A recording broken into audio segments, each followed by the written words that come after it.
gotta find this swarm.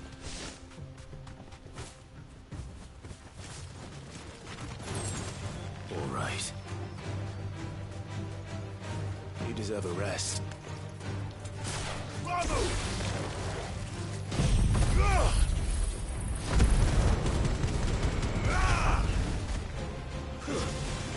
Stay down!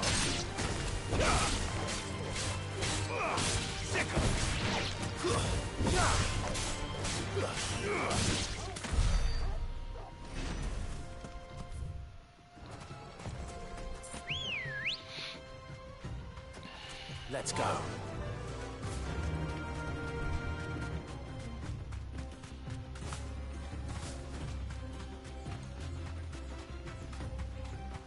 I forgot to buy more potions.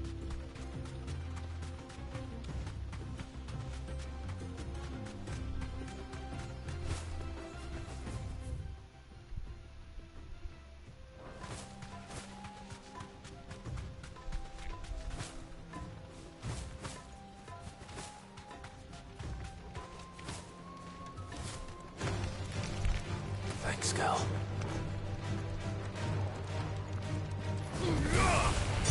Get him!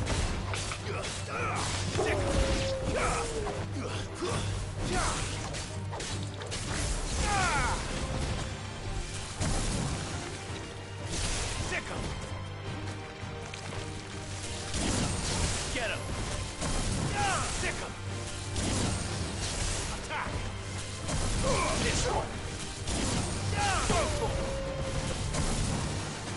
Get him!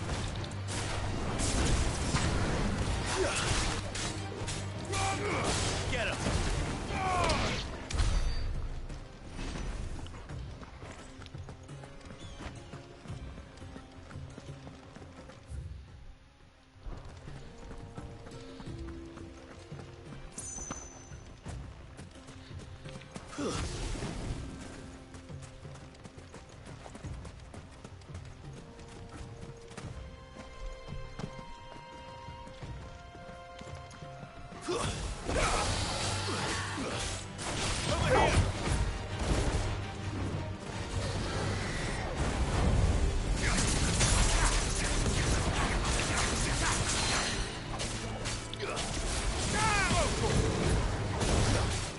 This one.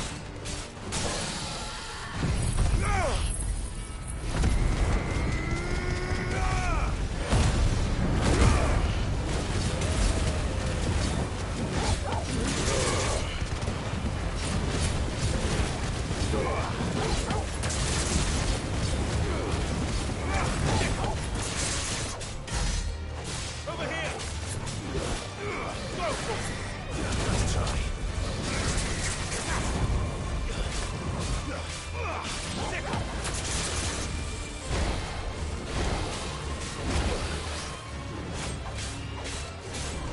Over here!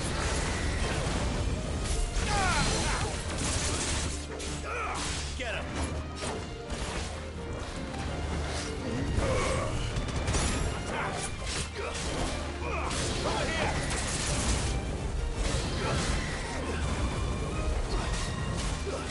Over here!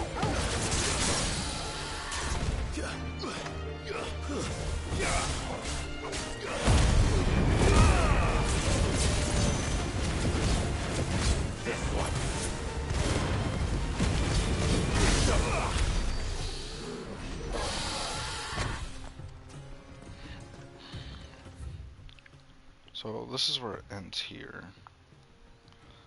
Already got that guy done here. Got the one over here.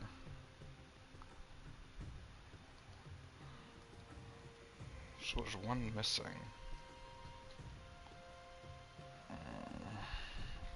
Let's see.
Let's go back and see where the hell this is, because I can't find it.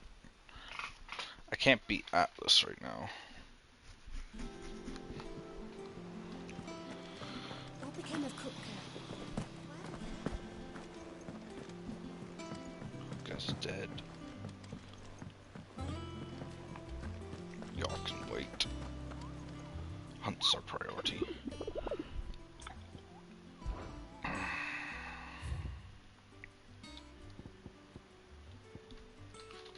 So, the Catery and Empty Hovel. Catery and Empty Hovel, okay. Catery, Empty Hovel.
Hold on.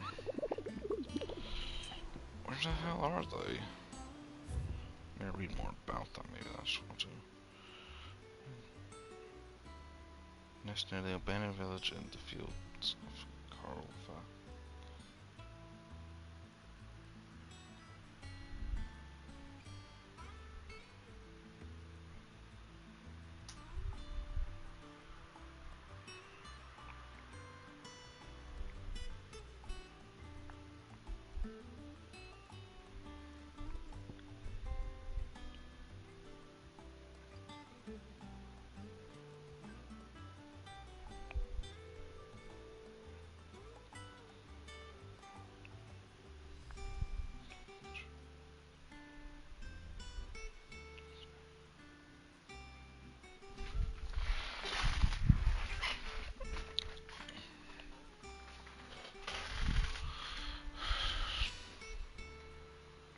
So, from Dalim to the Jaw, and then the other one's Abandoned Village.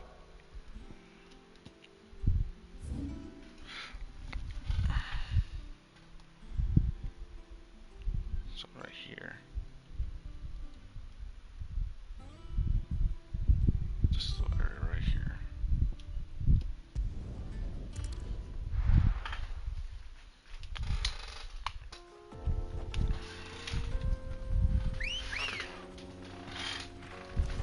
Let's go.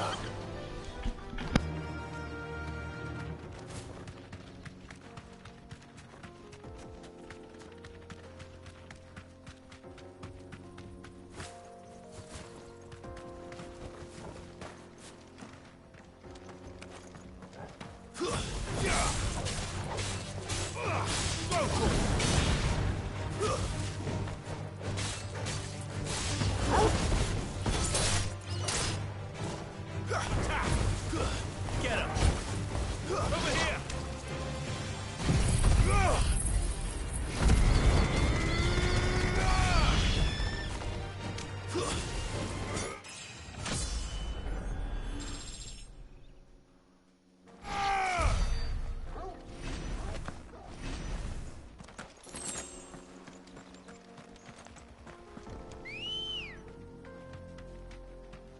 Come on. Run like the wind.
Go, over here!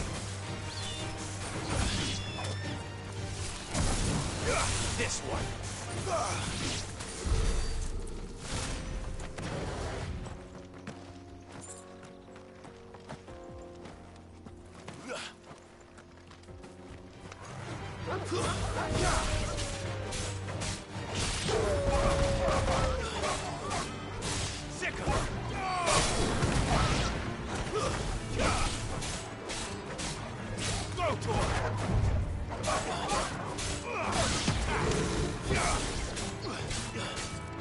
Get him!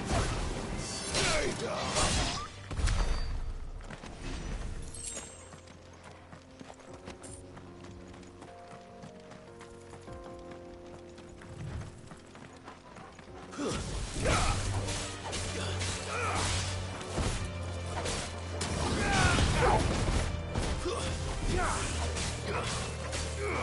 This one.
Playtime for the pack, is it?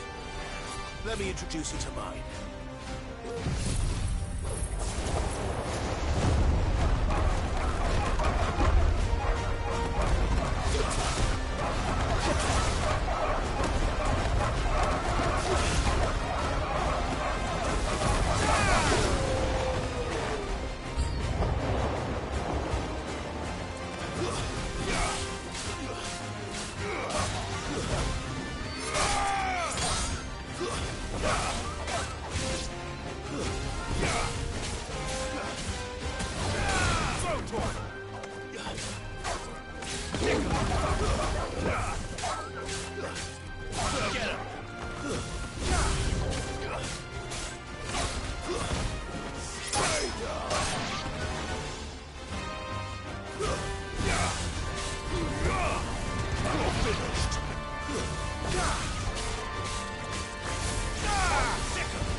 Satan wins!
That wasn't too bad, was it, Torgal?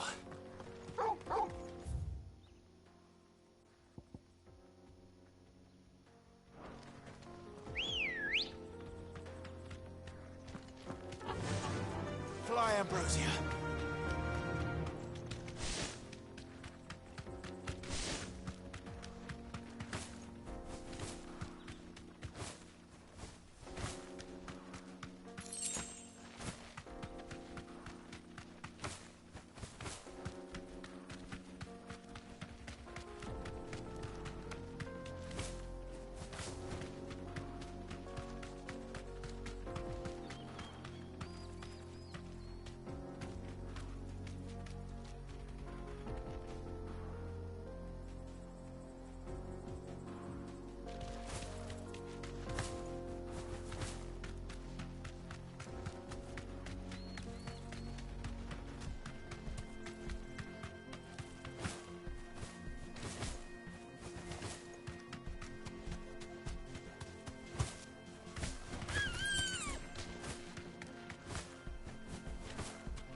Come on. Faster.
Ready, go?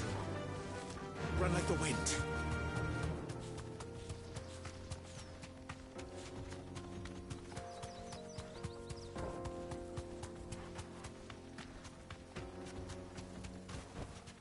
Back to the stables, girl.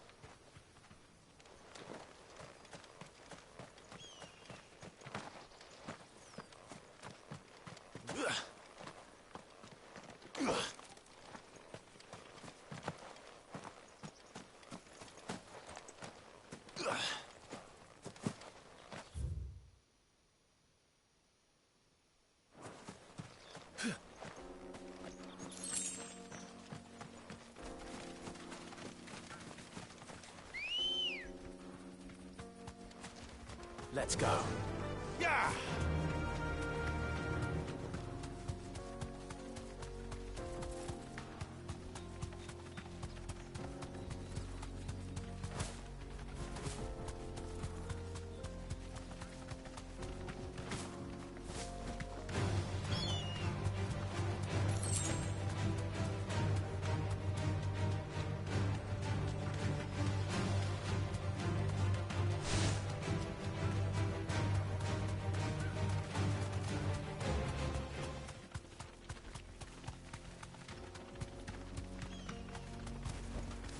Straight home now.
Let's go.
This would be easy.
Ready, go? Run like the wind.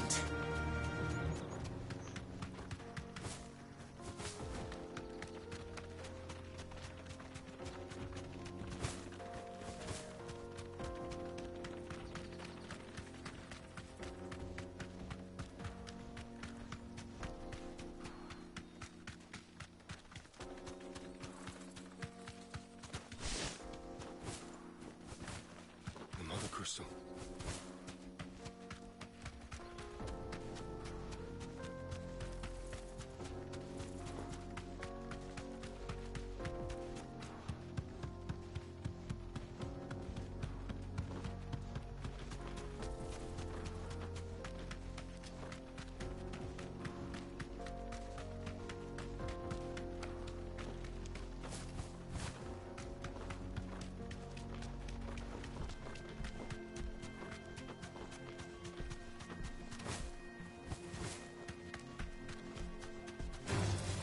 Enough of you, are there?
Get him!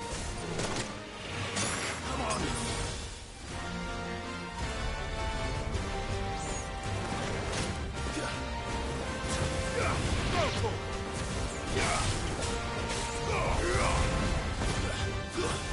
Stay down!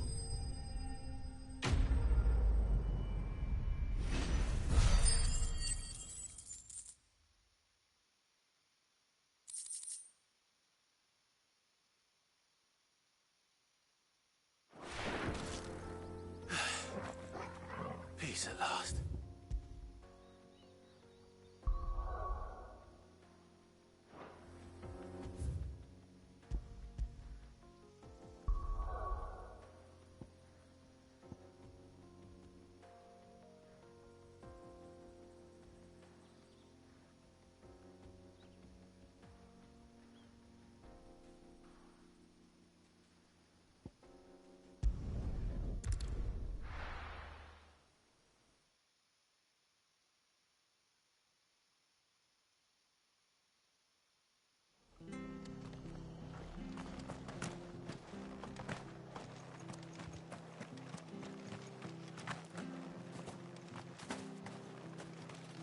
What are you after?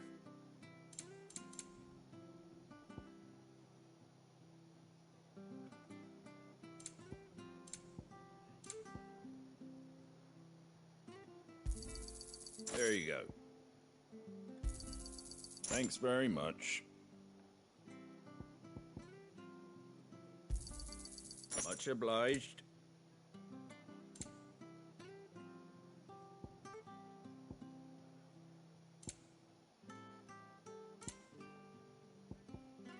That all, is it?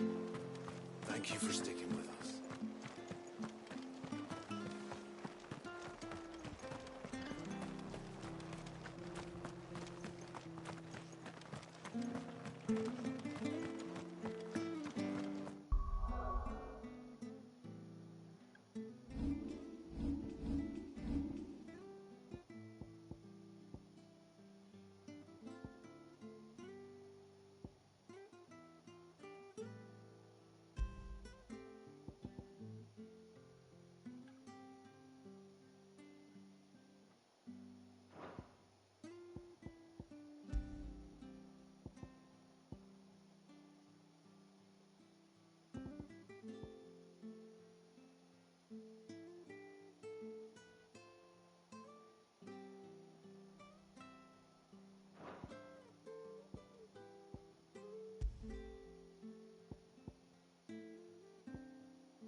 That's better.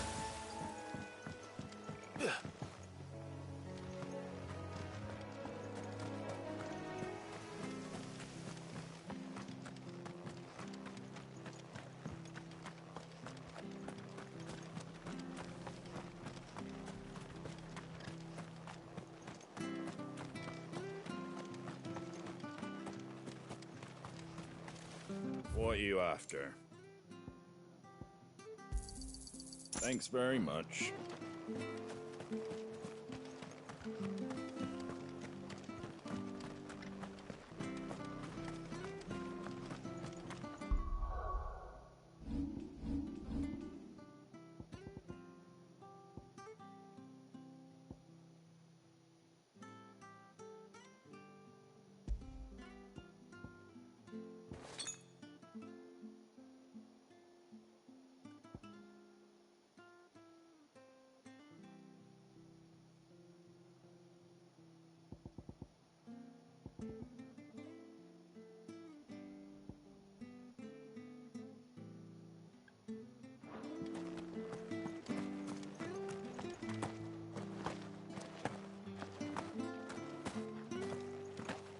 Naught but wild beasts this end.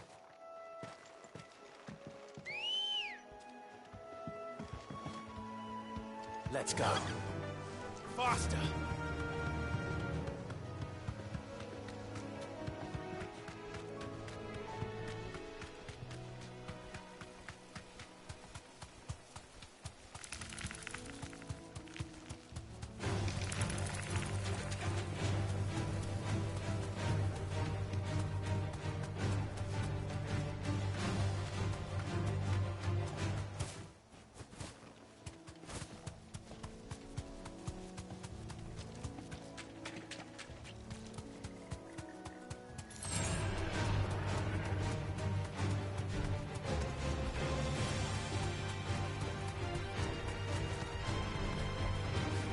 can walk from here.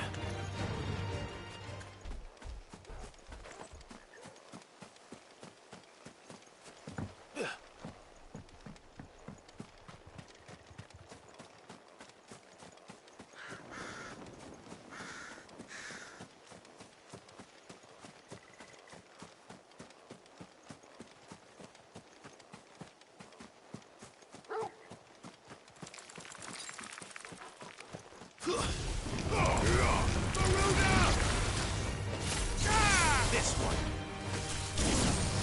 Sick him. Get him. This one. Get up.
Already.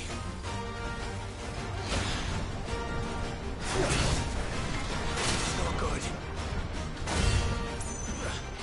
Forgive me.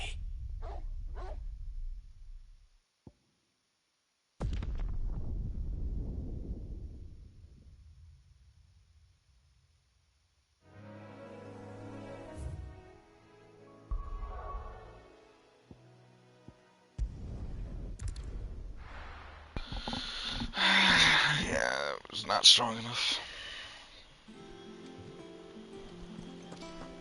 What became of Cook? Why haven't we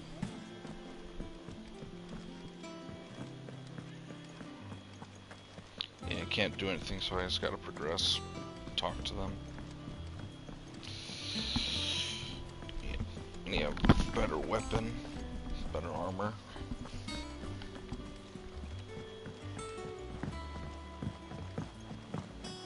We're seeing troops amassing at every border crossing. Clive, you're back. I am. And with glad tidings for once. Hugo Kupka is no more. Well, I'll be. All of our comrades who lost their lives back at Sid's place be smiling down at you right now. We had a stolus from Lubor saying Drake's fang had fallen. I expect that was your doing as well, was it? It's a long story. One for the history books, I'll bet. Welcome home, Clive. It's good to be back. You look better. I feel it. Which means I'm coming on your next little adventure. You're not leaving me behind again. Wouldn't dream of it. Otto, any word on the Royalist movements since I've been away? Shouldn't you be putting your feet up? If you really want to know, go and have a word with Vivian. Thank you. I will.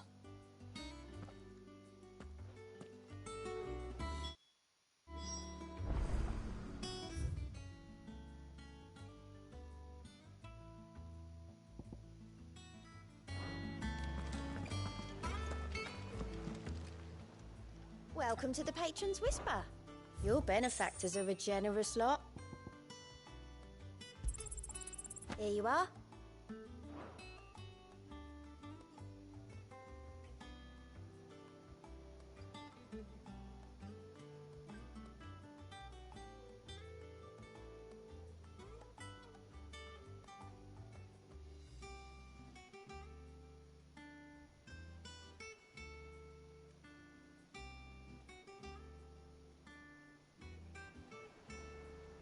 Best of luck out there, Sid.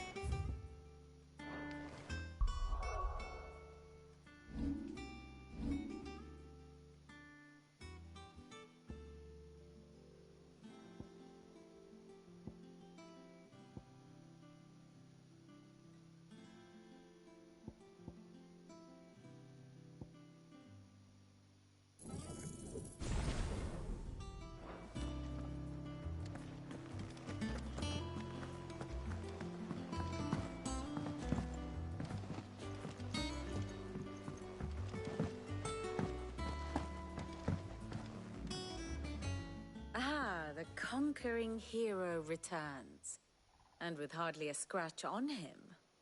I may have picked up one or two. Well, the fact that you came straight to me instead of visiting our resident physiker suggests that you picked up something more important. A scent. The scent of Waludas. The very same. But whatever plans Kupka was hatching with the Royalists, he took them to his grave. As did his men. Slaughtered by the orcs who'd taken over the Fang. Orcs, Vivian. I've never seen such creatures in Storm before. The Waludas must have ferried them over from Ash, but why? Why work to rescue Kupka only to invade his home, the mother crystal of an allied nation, and let both fall? It makes no sense. Do you know the tale of the blind men and the Adamantus? One can often be led astray by focusing too closely on individual details. One must instead see the bigger picture. And what bigger picture is there than my map?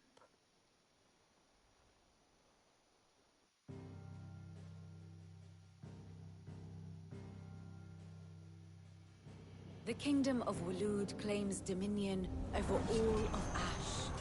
It is a nation forged by the bloody conquest of Barnabas Tharm, the dominant of Odin.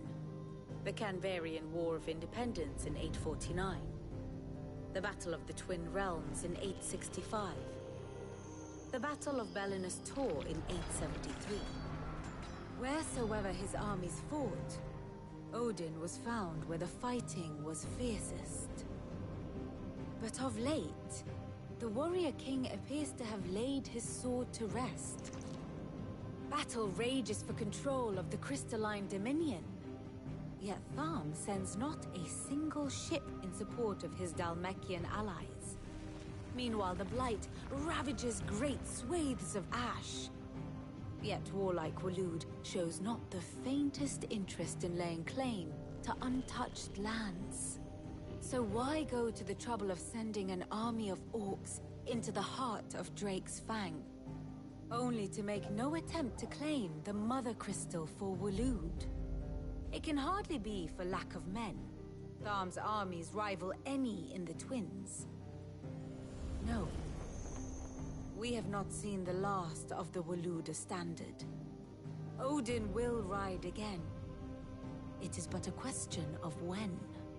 And on that day, who will be trampled underfoot?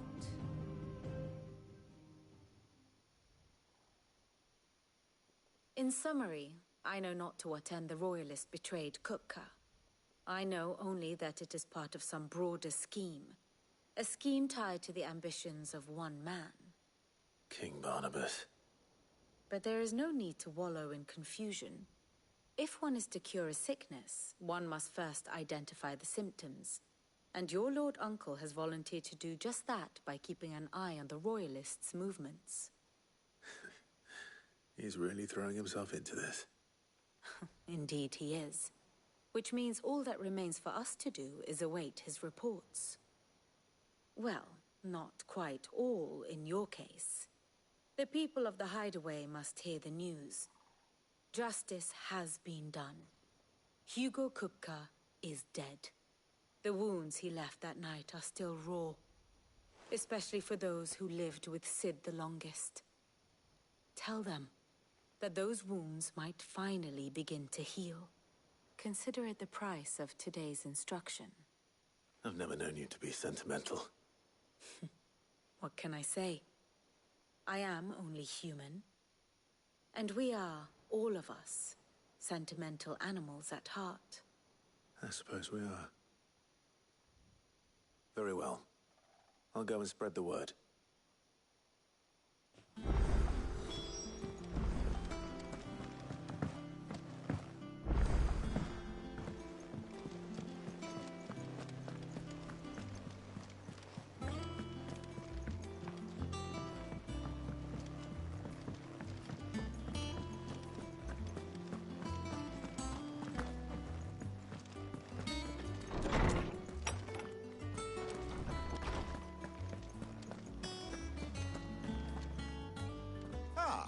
Clive, have you come? No. To share mine, actually. Hugo Kupka is dead. Oh, my. Can it really be true? Look, he's crying. He is. The big baby. And with good reason, children. These are tears of joy. We must offer up a prayer to your parents that the heavens might weep with us. There shall be no lessons today, only thanksgiving and merrymaking. Go, put away your things. All right. Brilliant.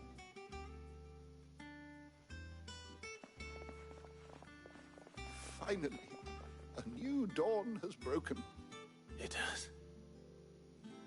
Thank you, Clive. I cannot wait to share the good news.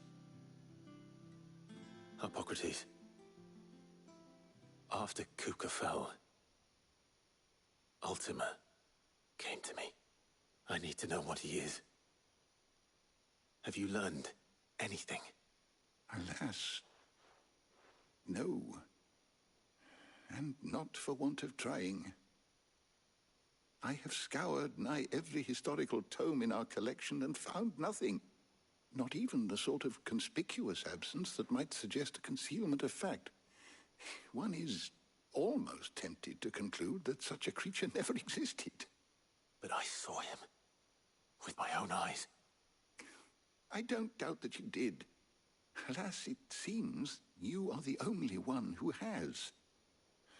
To others, he reveals naught. We see only that which he leaves in his wake. Like some terrible force of nature beyond the ken of mortal man. A bringer of death. Whether the Ultima you met with was the being itself, or merely another projection of its power, I know not. But until I do, my investigations shall continue. Thank you. It means a lot.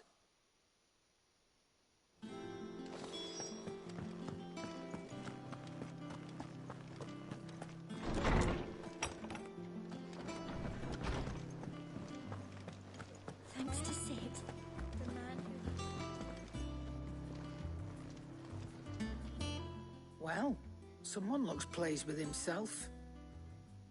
It's true what I'm hearing, then. Nothing escapes you, Lady Karen. It's true. Kupka is dead. No more looking over our shoulders, then. Good. I'm starting to get a crick in my neck. Don't let it go to your head, though.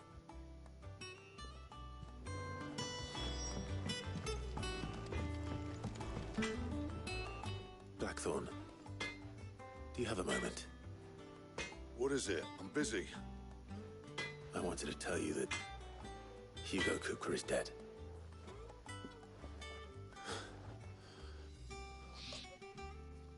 I can't tell you how long I've been waiting to hear those words. This is it then. A new beginning under a new Sid. I'll try to live up to the name.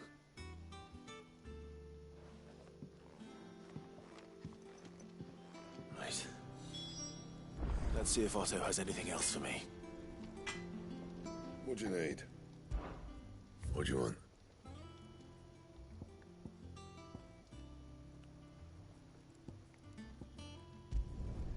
Should last you a good while.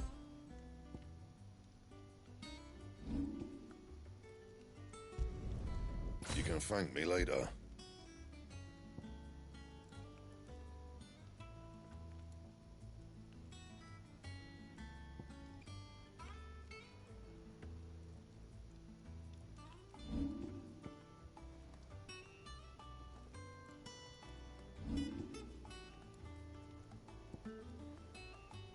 Bring me the materials, and I'll think about it.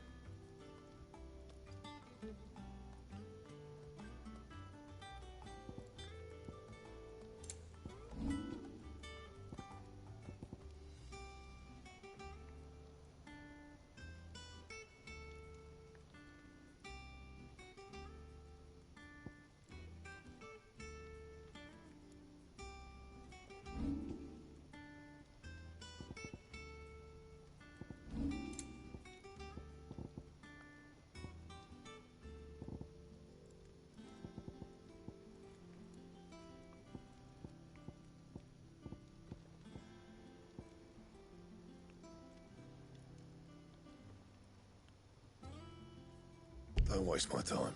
You ain't got the stuff. Anything else?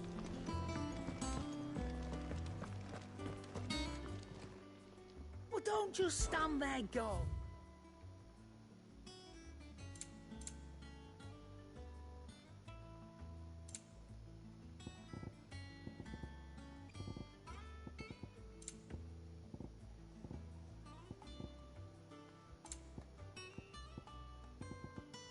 Finished, are you?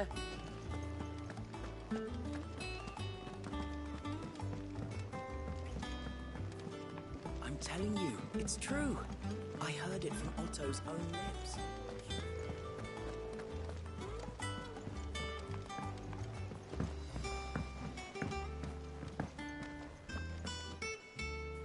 You barely sat down since you came home. Vivian got you running errands or something? Just spreading the word.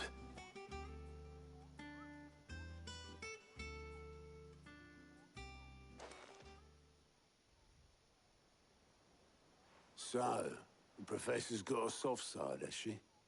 I'd never have guessed. No. She was right, though.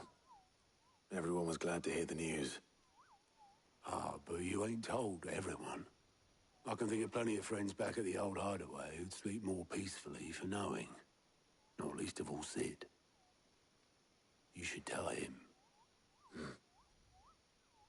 You're right. I should. And I will.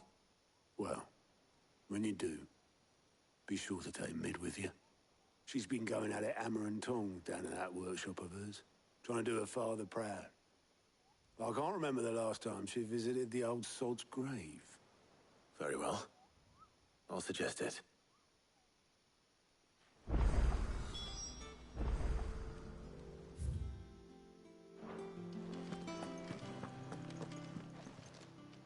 How are you doing? Anything catch your eye?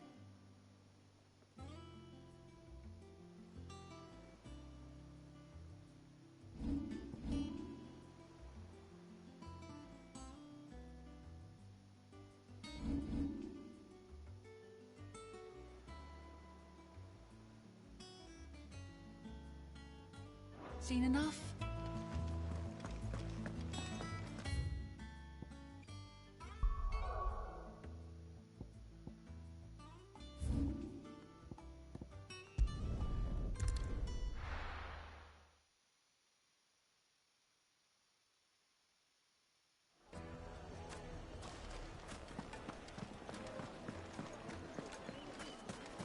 Take a sniff, good sir. Leave now, there'll be no one to gone, just like that.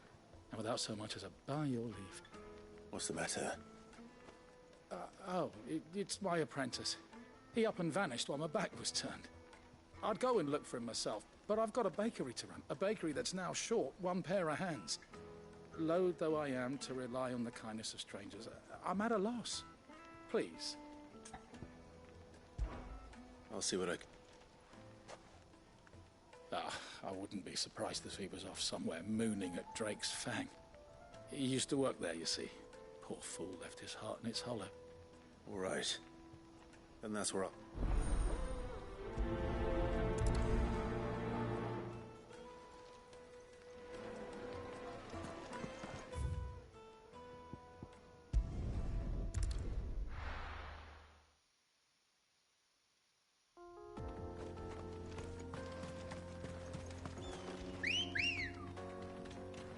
Come on. Run like the wind.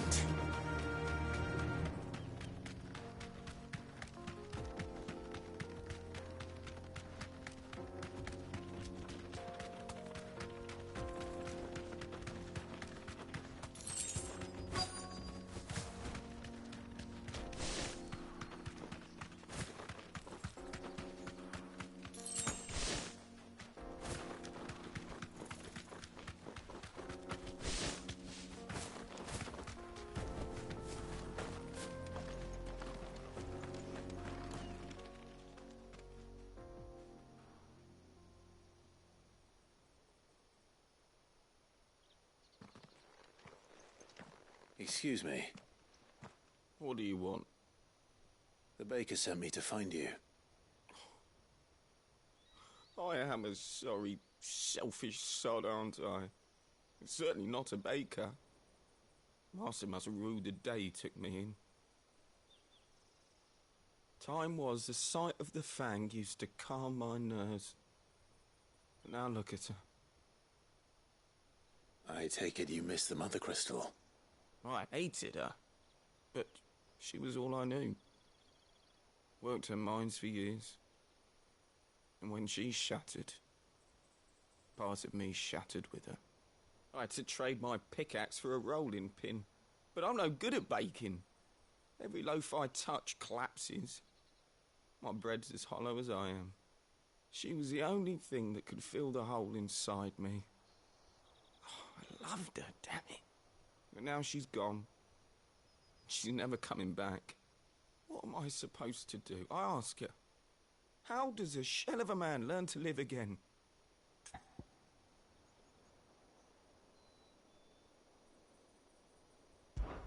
Perhaps you could express yourself in your work. If you miss the Fang, maybe you could recapture it somehow. Recapture it? I'm a baker, not a... You know, you might just be right. What a fool I've been! I have to get back to the bakery right away. Thank you. Thank you, my friend. You've opened my eyes. Wait.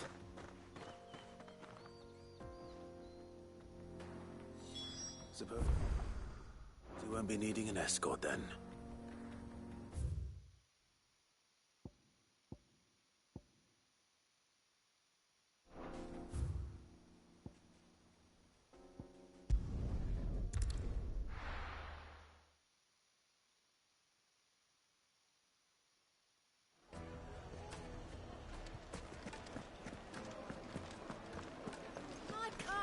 Take a sniff, good sir. You'll be transported. Ah, there you are. The man who lit a fire under my wayward apprentice. Though I worry you might have stoked the flames a little too high. He damn near ran me down trying to get to my oven. Master, it's ready. Behold the Drake's Balm. A truly unique creation. I dare say it is. Just look at it. A perfect likeness of the Fang herself. Her steeple peaks, her fulsome spurs, her inviting hollow. True, my loaves collapse more often than not, but what's the Fang without her crater. Why? No fang at all. And look, inside. She's filled to bursting with a bounty of beautiful crystals. Salt crystals! Master, I have found my purpose. I must use my work here to preserve the memory of the fang. Well, if it tastes half as unique as it looks, I'd certainly say you're onto something. Not only is my apprentice back, but he's finally pulling his weight. With any luck, I might even have a new delicacy on my hands. I don't know how you did it, but you have my thanks.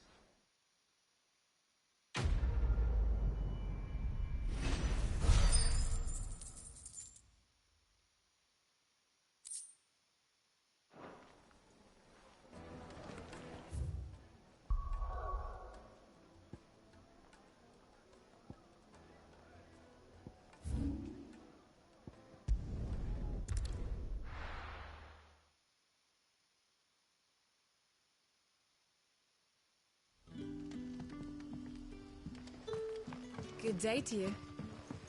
Sid.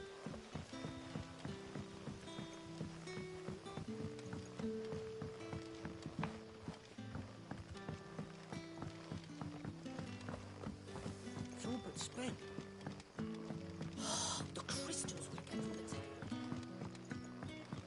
And we had to dig a new cellar.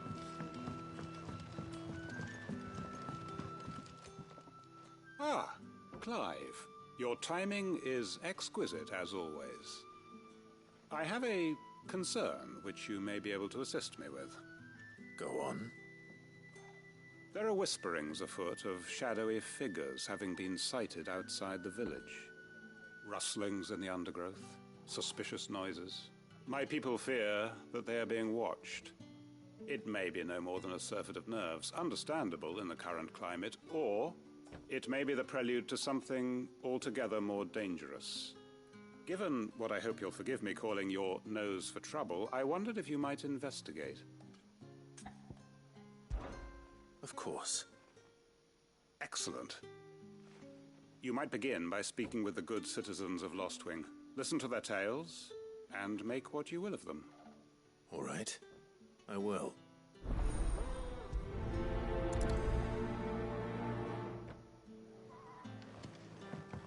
Right. Let's see what the people of the village have to say. I'd better find out if this is just nerves, or something we need to take more seriously.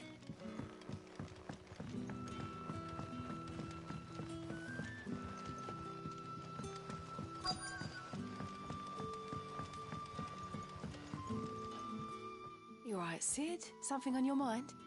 There is actually. Can I ask you something? Quentin tells me people have mentioned shadowy figures out in the woods. Have you noticed anything unusual? Oh, that. No, sorry, can't help you. I heard the rumours, mind, from the lads working over at the vineyard, but none of them has seen anything either. All right. Thanks anyway.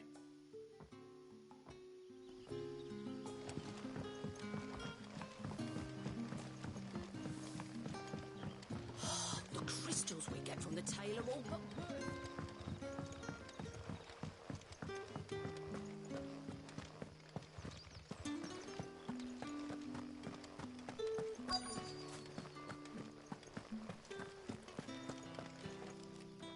Do you have a moment? There's talk of suspicious figures in the woods. Have you seen anything out of the ordinary? No, but I've heard something. Sound of scraping metal, like someone sharpening a sword. Where was this?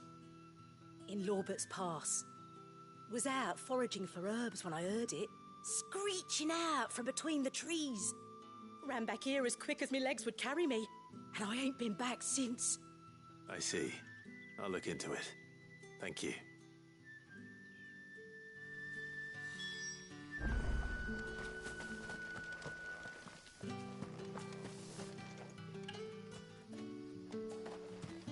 Seems Lorbert's Pass is our best bet then. What do you say, Torgal? Shall we go and investigate?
You there. Fuck! He's seen us. Get them before they escape! Black Shields. Here. What the hell are you doing here?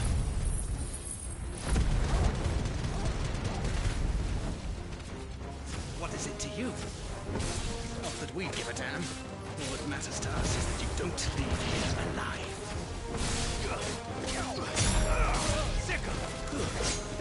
Stay down!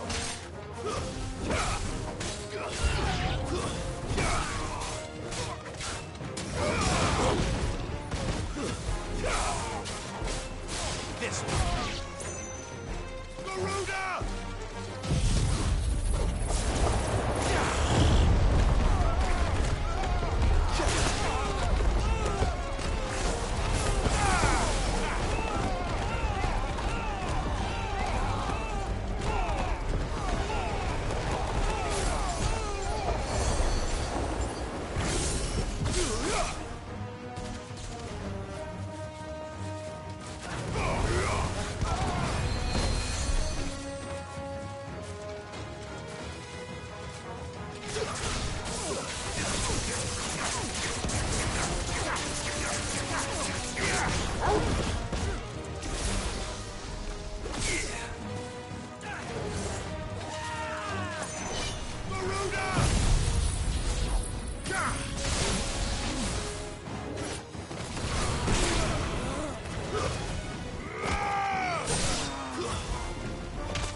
Why were they here? Were they planning an attack on Lostwing? I need to warn Quentin.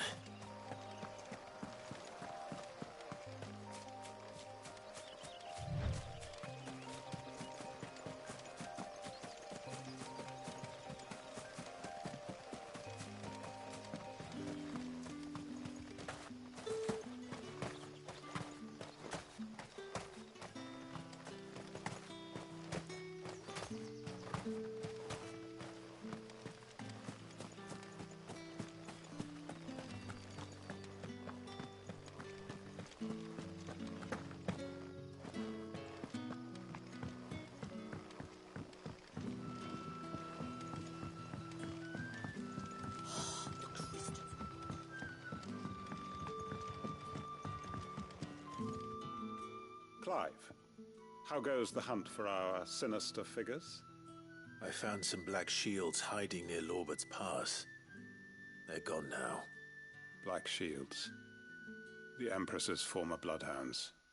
Though they serve another master now. One who means to root out and destroy both me and those I care for. And it would appear the pack has finally caught the scent of its prey. Damn it all. I had hoped I would have more time than this. More time to prepare. But if we are cornered, we have no choice but to bite back. And bite back we shall. I'm sorry. You're going to need to explain. Who did the Black Shield serve now? And why would that person want you dead? Because I want him dead. Who? The former Lord Chief Justice of Sanbreque. All that I have built here is for him. I don't understand. Why him? Why Lostwing? I suppose it is better that you know the truth. I was a member of the judiciary once. So sickened was I by the injustice of this world, I swore to fight it. And fight it I did in my own small way. I saw more than a few corrupt officials condemned to the very cells into which they had thrown blameless innocents. Men to whom the law was but a scourge to turn against the powerless. And throughout, it was the Lord Chief Justice who backed me, who was my one true ally in the quest to see justice done. So what changed? I discovered that he hunted bearers for sport. I was a fool to think he shared my hatred of venality and vice. His support for me was no more than a facade, a means of ridding himself of his rivals, a mask to hide the rot beneath. I filed suit against him immediately. His response, however, was rather more visceral. He had my entire family slaughtered, and he faced no punishment whatsoever. I lost everything.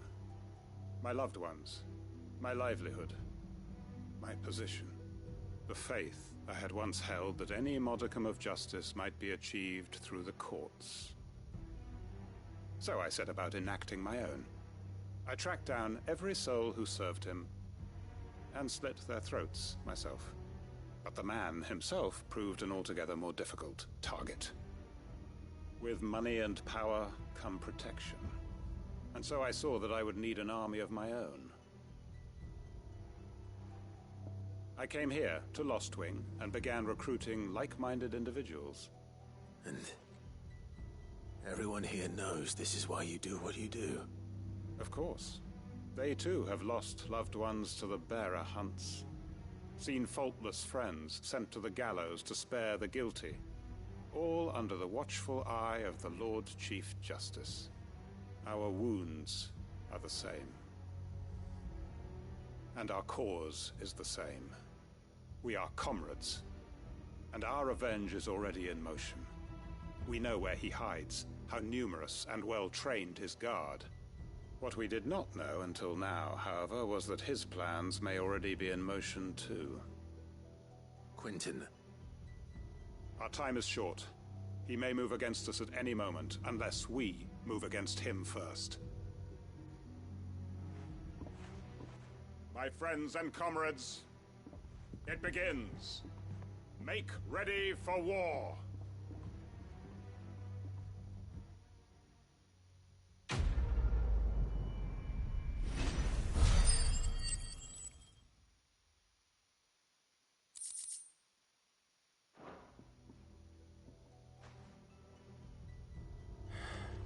I'm not going to change his mind. What can I interest you in today?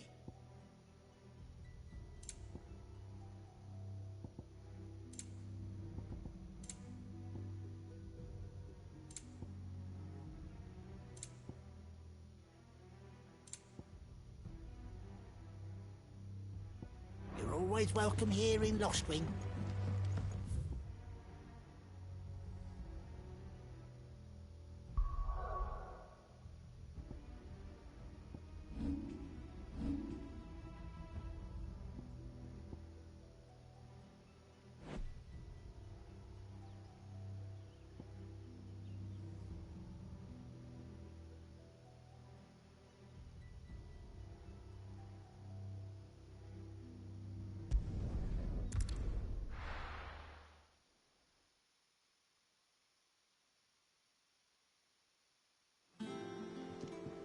I'm telling you, it's true. I heard it.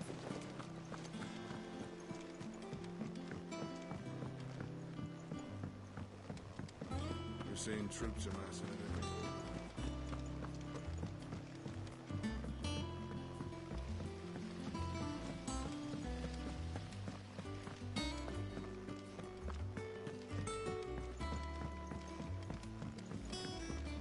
I think Mid might need some help.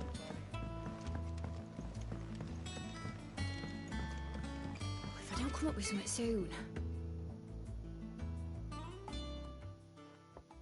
All right, Clive? What do you want? I'm going to visit Sid, and I thought you might like to come with me. Sorry, I'm too busy for all that right now. I've got to get this thermal displacement stack sorted. Thermal... Displacement stack. Here. And this is for... Only the fastest, finest ship the world has ever seen. The Enterprise. Me and my dad designed it together. Where other vessels rely on the fickle winds to drive them through the water, ours is fitted with mithril engines. And those things have got more push than a behemoth in a bad mood, and more heat than all the hells put together. Which is where the stack comes in. I may have already talked some tight-lipped shipwrights into putting the hull together for me in a little dockyard in Canva. But the stack's a bit more involved, so I'm building it here. Thing is, it's so involved that I'm running behind and it's starting to hold things up over at the shipyard. I'll come and see my dad, though, when I'm done. Whenever that is. Is there anything I can do to help? Good old Clive. I were hoping you'd say that. First things first, I need some parts meching. The stack will be made up of 3 major components. There's the plating, here, that channels hot vapors away from the engine. The helm over the top, that disperses all that heat into the air. And the shielding around the sides. That stops the rest of the ship from going up in flames. A full suit of armor, then? Probably best to take it one piece at a time. Then you'll need to start with the plating. Everything else fits onto it. I've got the designs and the list of materials here. Show these to Blackthorn. He'll know what to do. I can't make head nor tail of them. Luckily, you don't need to.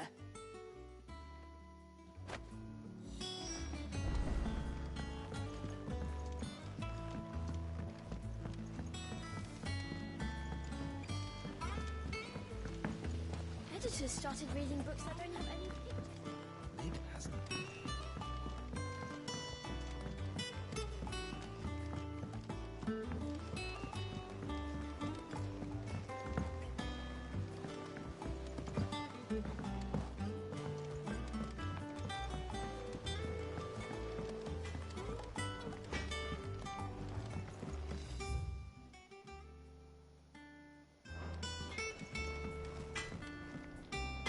Blackthorn, can I ask a favor? Out with it. It's for Mid. This my last chance to say I'm otherwise engaged. Spare myself the arseache. Go on then. What is it this time? She said you would know. Here.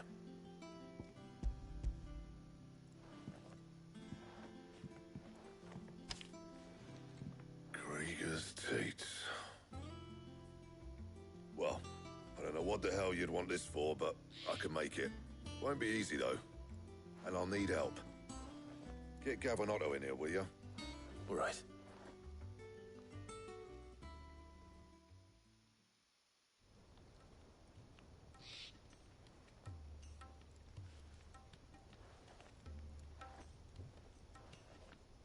So Mid's roped us all in here again, hasn't she? Typical. Still, if that's what it takes to get her to visit Sid's grave, I'll do what I can. And, what is it we need to do, exactly? Take a look at this. It's this plating. The usual saw-grade steel won't work. We need something that can get very hot, very fast, and still keep its shape. That means an alloy. Something that won't break or buckle at the temperatures she's talking about. Which is where you lot come in. I need materials, and I've got my work cut out already. You'll have to fetch them. Now, there's a special kind of sand I'm after that you can only find out in the Valcroy. Stardust, they call it. As for the rest of the stuff, my usual supply should have it in stock. It just needs buying and bringing back here. Well, we'll get it done quicker if we split up. One of us should probably give you an hand collecting the sand. And the other can go and get the rest from this supplier. Right then. Well, make your minds up who's going where, and we can get this over with.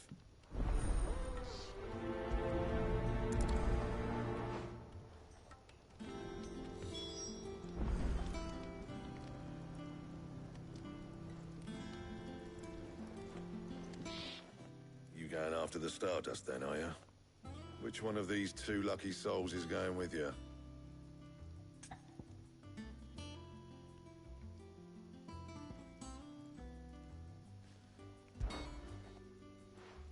Gav, you're with me. All right then. So, where do we find this stardust stuff? There's a river that runs through the southern reaches of the Velcroy. It's the black sand that washes up on its banks that you're after. Southern reaches of the Velcroy, eh? That's down past Dalamil. I'll go and scout the place out. See about hiring us a wagon to bring the stuff back to. All right. I'll meet you by the river. While you're off having a paddle, I'll pick up the rest of the stuff from Blackthorn's supply. Take care. You two, eh? Don't go letting them fleece ya. Fleece me? I'd like to see him try. In your own time.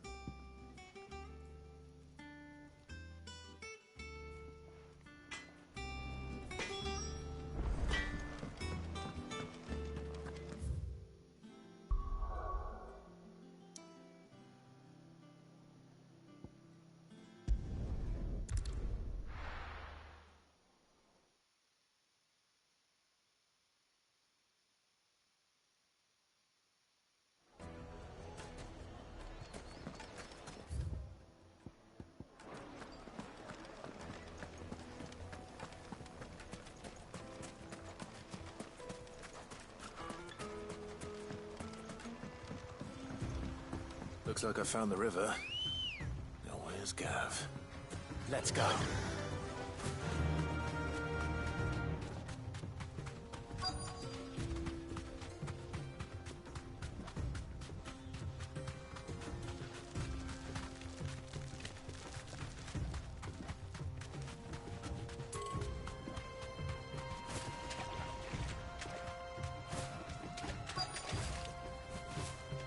You deserve a rest.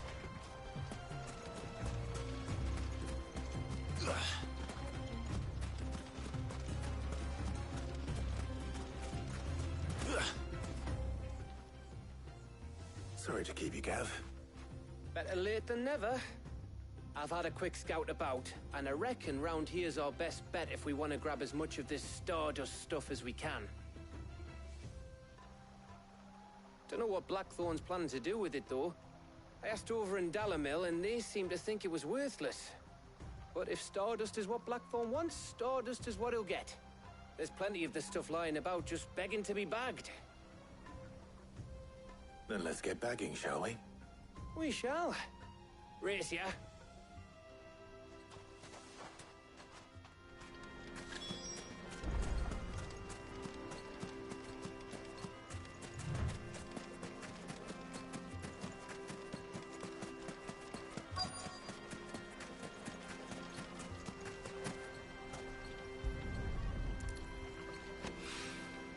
So this is stardust. It just looks like black sand to me.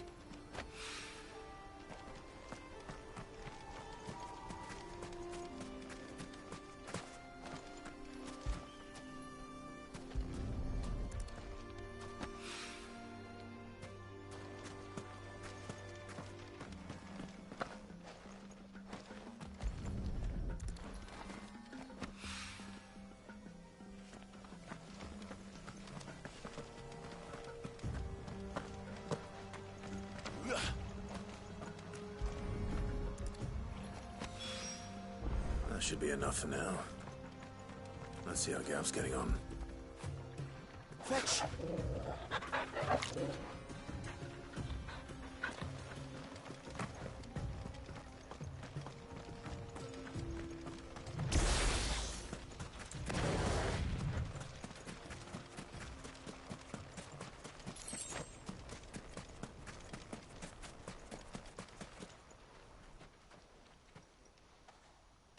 You finished? How much did you get? Enough. I hope.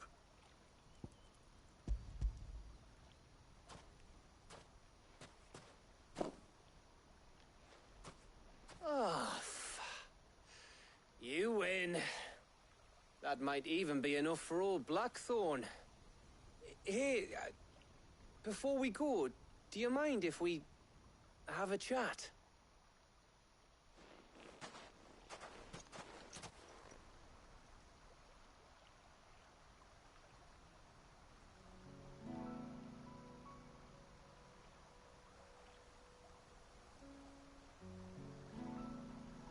Feels like ages since we had the chance to talk. You know, man to man like. It does, doesn't it? Back when you first took Sid's name, we were talking all the time. Working out what to do in that. There was a lot to work out. And there still is. Those shoulders of yours starting to feel the strain. Hardly ever see you around the hideaway nowadays. Always on some errand or other. You can take a day off, you know. Well, says the man who spends most of his time behind enemy lines. Only 'cause you keep sending me there. I know I can count on you, Gav. Likewise.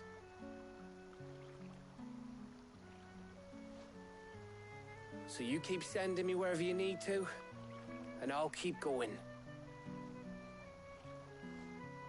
Safe in the knowledge that I have a home to come back to. Thanks to you.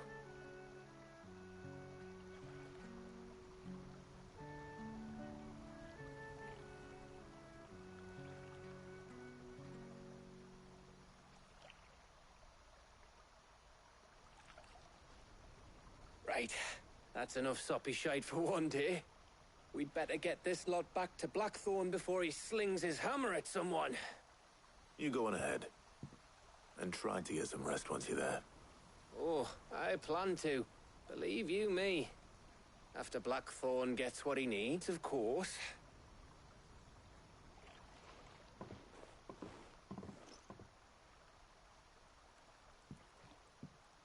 Right. Ready to go home, boy?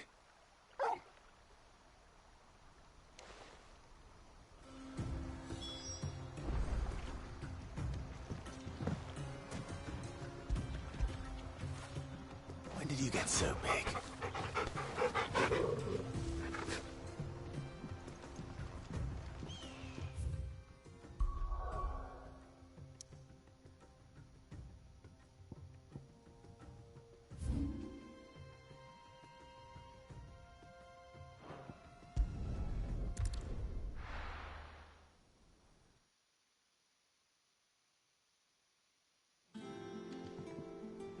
Let's hope this is all Blackthorn needs.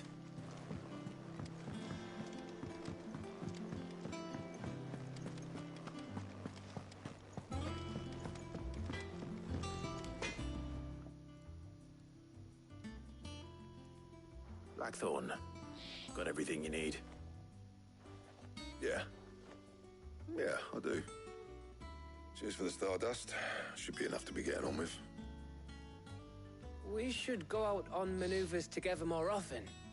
You know, it beats sneaking around on your Todd all the time. I'll make a start on putting this thermal plating together then. It will take some time, mind. So if you've got other things to be getting on with, I could do without you breathing down my neck. Thank you, Blackthorn. I'll let Mid know construction's underway.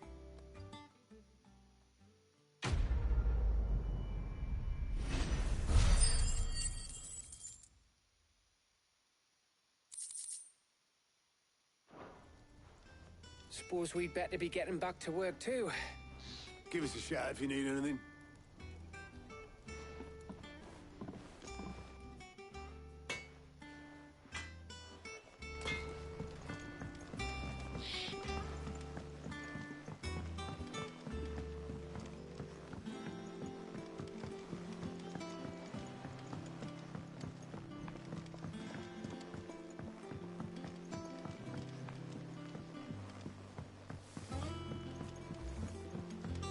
Editors started reading books that don't have any pictures in.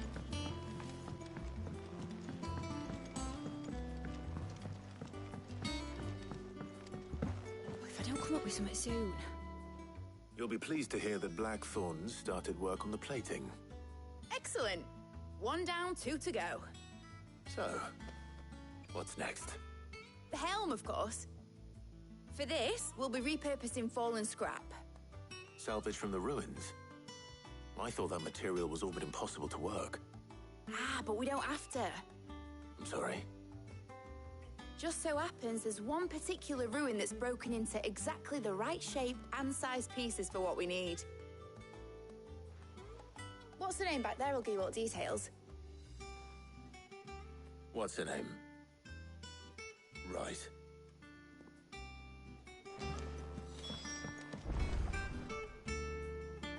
Oh, Sid, is this about the helm? Yes. Mid said I should speak with you. I'll show you the plans then. Here you see the mithril engine, in which mithril is burned to generate heat. That heat is then harnessed to produce motive force. Excess heat is dealt with by means of the thermal displacement stack, which disperses it into the surrounding air. Now, were we to rely on thermal plating alone to achieve this effect, the rate of excess heat buildup would far exceed the displacement coefficient of the plating. In other words, the reactor would overheat and eventually explode. This is where the helm comes in. It connects to the plating, you see, and serves as a sort of thermal sink to absorb all that excess energy. Our experiments have shown that fallen ceramics are remarkably thermophilic. They can withstand and absorb levels of heat far above anything we are able to make today. And not only that, they're also waterproof and immune to rust, making them the perfect material for our protective hood. Why, if sea or rainwater were to enter the reactor proper, it would vaporize instantly. The forces produced would tear the ship from stern to... You can stop there. I understand. Mid said we might be able to use parts of a fallen ruin. Where would I find it? Ah, yes. It's in Lorbert's Pass, near Lostwing. The thing is, well, I probably should have arranged to have the pieces we need brought here sooner. You see, a certain unwanted visitor has taken up residence there. It's no longer a matter of just walking in and taking them. It's, going to be considerably more dangerous than that. I see. Then I suppose I'd better deal with this unwanted visitor for you. Would that help? Oh, very much. Thank you, Sid. I'll gather my team and head there right away. We'll meet you outside the ruins.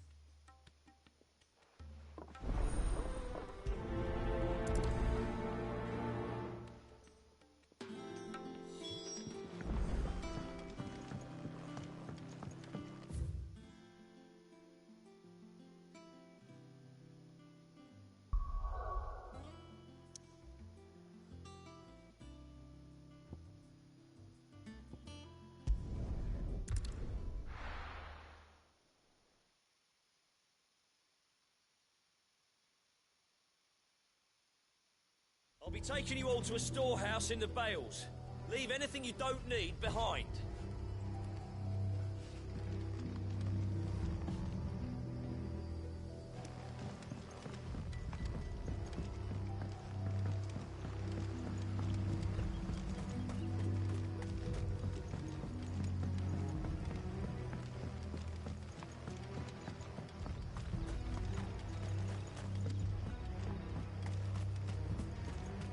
If you're ready, we leave at once.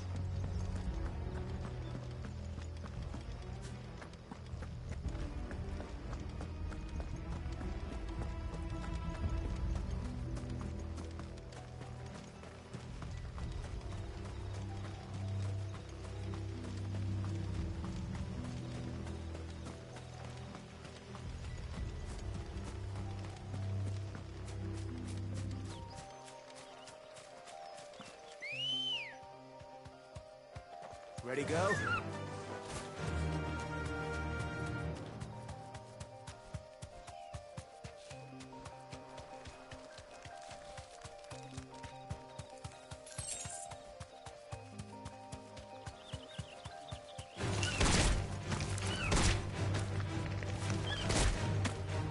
Be safe.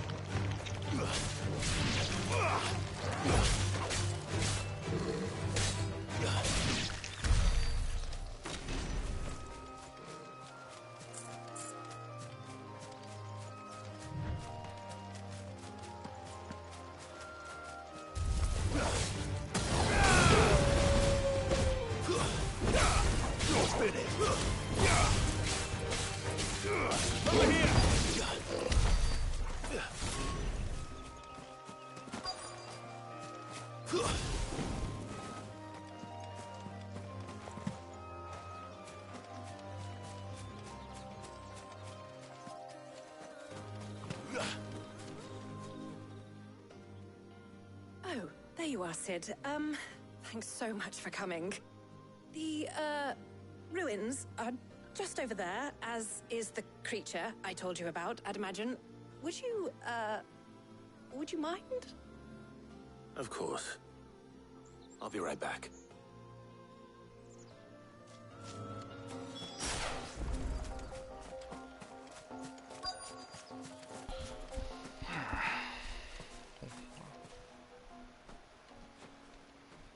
Let's play peekaboo.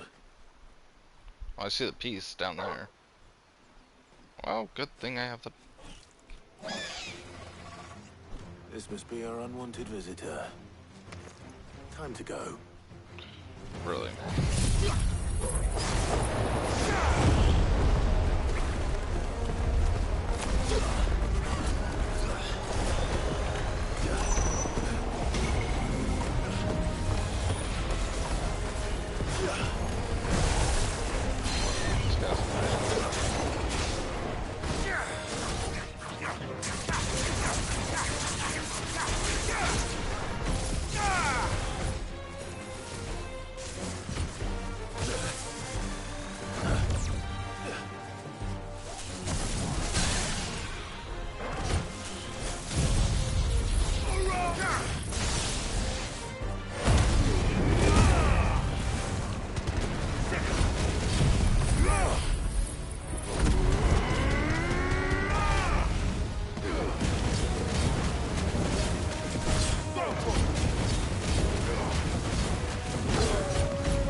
The things I do for you, Mid.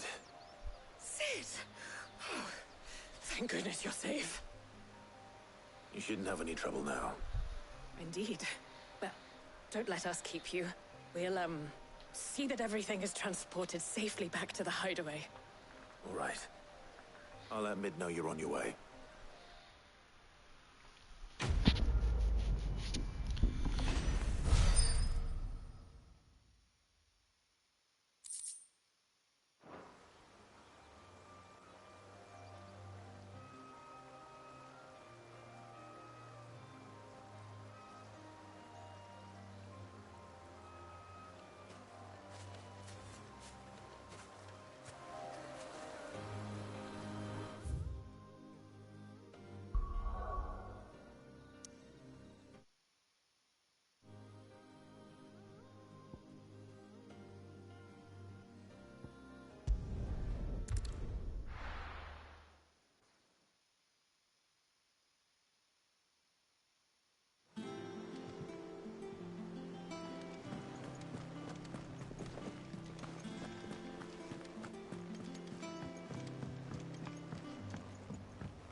We're seeing troops amassing. Ain't so bad stretching your legs once in a while.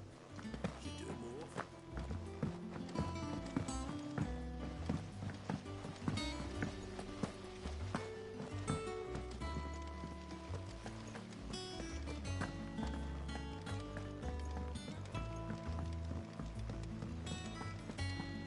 I think Mid might need some help.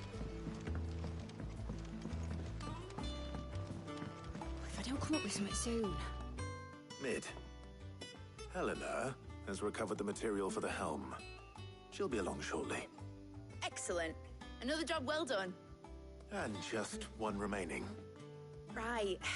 Right, the shielding. This one's a bit of a bugger. How so? The plating's enough to stop the engines going pop, but those things will still be spitting out enough fire to set the rest of the ship ablaze. Which is why you need proper shielding.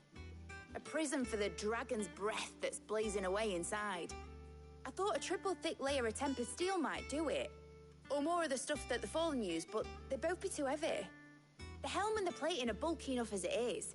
Add any more weight and the whole ship would be at the bottom of the briny before we'd even started. I need something light. But I've racked my brains and I just can't think what would do it. Well, if I were in need of obscure knowledge, I know whose counsel I would seek. Harpocrates. Tomes? Yeah, well, I'd thought of that, obviously. I've got all the details written down here. Can you take this to him, see what he makes of it? Right away.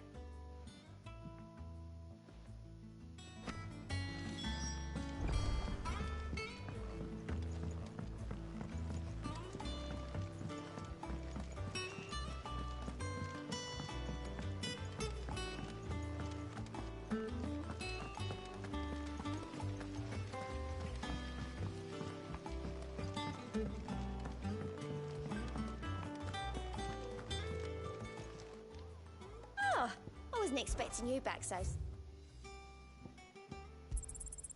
Here you are.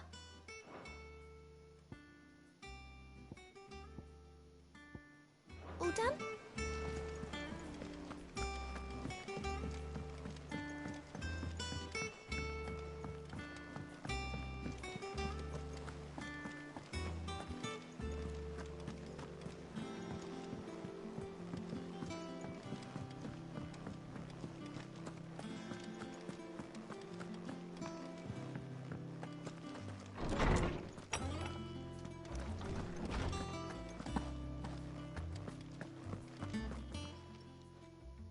Harpocrates, do you have a moment? For you, Clive, always. Well, actually, it's for mid this time. Could you take a look at this?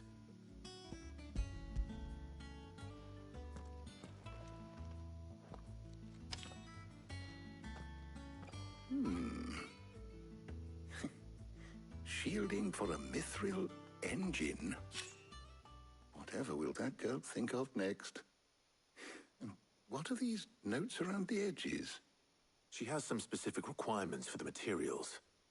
The shielding needs to be able to resist extreme heat on the inside, and yet remain cool enough on the outside not to set the ship alight, while also being light enough not to sink it. As you can imagine, she's struggling to find anything that meets her needs. I see. I wondered if you might know of a solution, or if you might be able to search the records for one. Perhaps it is not a different material she requires, but a different approach. What do you mean? Consider the lake we have made our home. Its blighted waters eat away far more quickly than fresh water or even brine, at timber and steel alike. And yet, we have made a home here from those very materials nonetheless. We have. But Bardolph must varnish every board twice over to keep it from rotting. And Obelus complains that without a constant supply of... pitch. I see. Early Gregorian histories speak of a preparation known as moon dew. It is said to be able to resist even the most ferocious flames. Before the dragoons tamed the worms and wyverns of the realm, nobles would daub their castle walls with it in order to guard against dragon fire. So if we could recreate it... It might be applied to some material or other in order to provide the protection Mid requires. As to how best to apply it and to what material, perhaps Bardolph and Obelus might be of assistance. I shall speak to them and see what wisdom they might have to offer. If you would be so kind as to procure the necessary ingredients, I shall discuss the specifics of how it might be most effectively put to use with our two friends. The knowledge of the past may yet prove useful to we of the modern era. Thank you, Harpocrates. And since you're asking others to help you, perhaps I should too.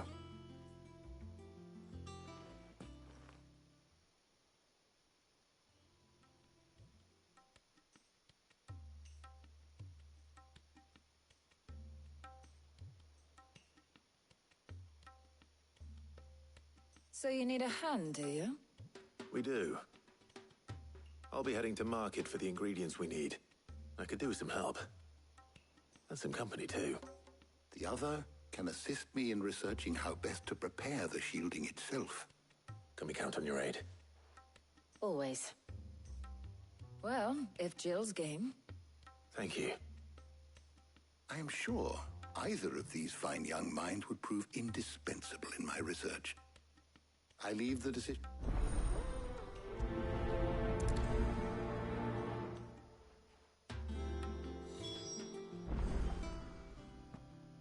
So, Clive, have you made your decision? Who will accompany you?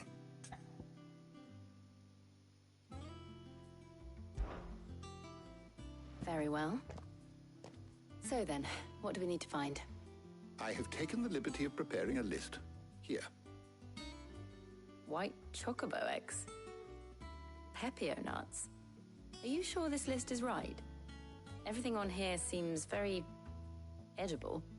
I would have thought the ingredients would be a little more exotic.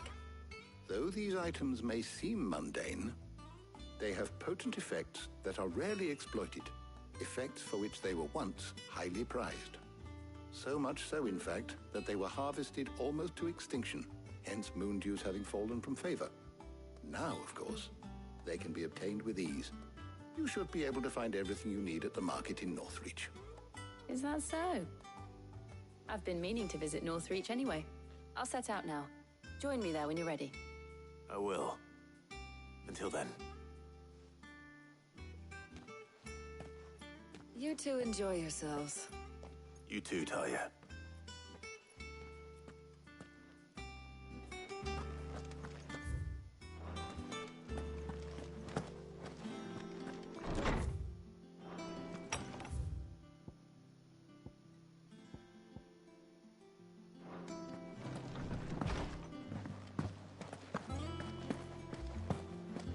Our ship lies still in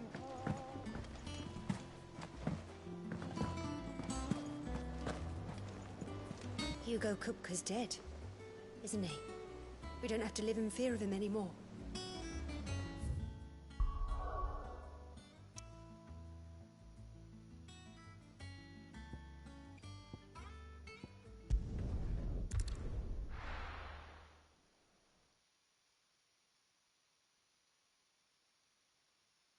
Now, where's Jill?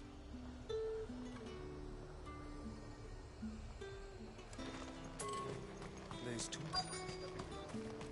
Keep them pilchers nice and chilled. Are those Pepio nuts?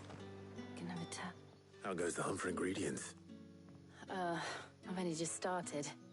I'm sure everything we need is somewhere amongst all these stalls, though. Why don't we split up and see? We'll take a couple of ingredients each. All right. What am I looking for? How about you look for the Pepio nuts and some garlic? I'll find the other things we need. We can meet by the gate when we're finished.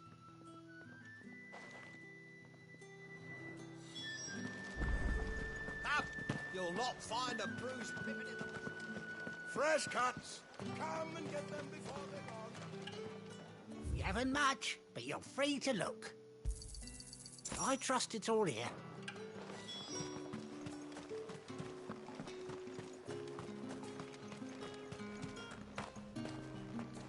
Buy, sell, or be gone. Good riddance. That's everything. Let's see how Jill's getting on. How the hell is anyone supposed to afford...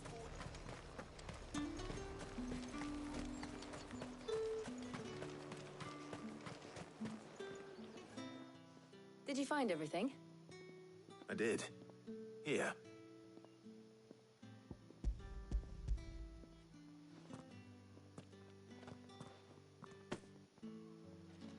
Garlic and Pepio nuts. Perfect. Now all that remains is for Harpocrates to somehow turn all this into what Mid needs to keep her engine cool.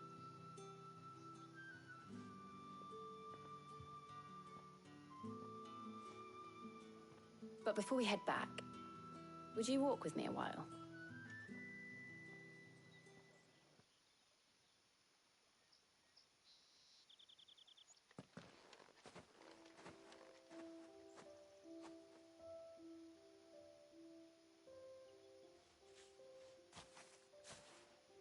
Thank you for asking me to help you today. It makes a nice change. It does. It's good to get away from all the battle and bloodshed for once. Just being here reminds me of when we were children. Do you remember? Walking down Market Street in Rosalith, taking in the sights and smells. How could I forget? What with Torgal's antics.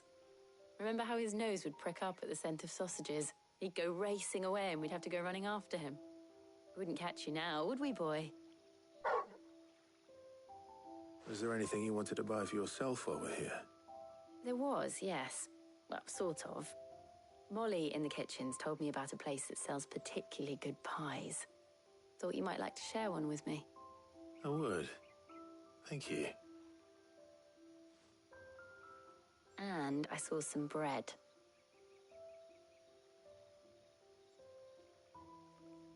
Big white cobs like the baker back in Rosalith used to make. What do you think? I thought we might get some soup to dip it in. But then I tried a slice of the butcher's dry-cured ham and it was just... oh. You all right? Sorry. It's just... you're right. I really do feel like a child again being here with you.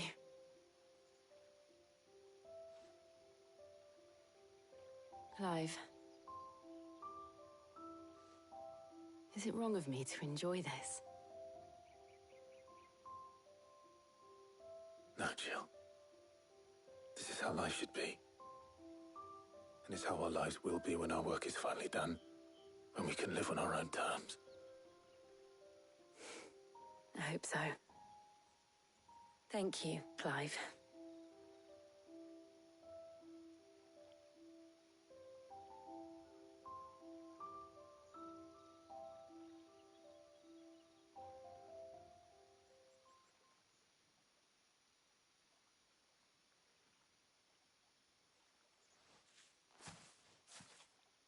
Well, I suppose we better be getting back. I need to give these ingredients to Harpocrates and Talia. I'll see you at the hideaway. Take care. I will. You too.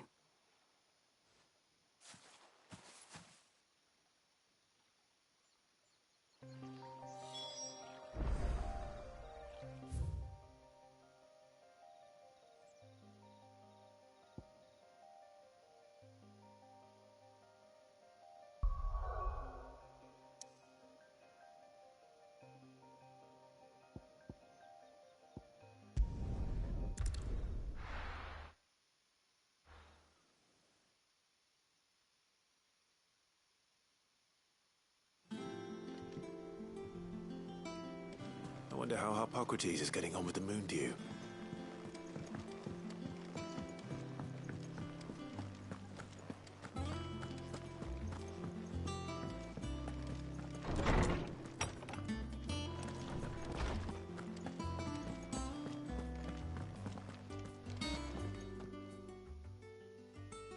How's work on the shielding progressing, Harpocrates? Well, very well indeed. And thanks in no small part to your kind assistance. I was just explaining to Talia how we might best go about preparing the moon dew. And now that we have all the ingredients, we may begin.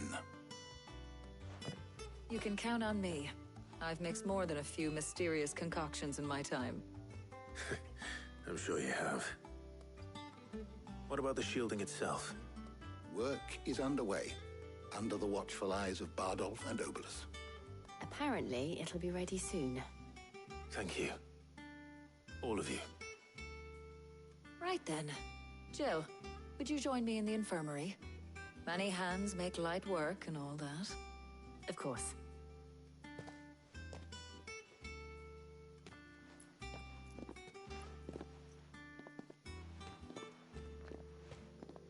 Oh, and Clive, thank you. It was nice just being with you.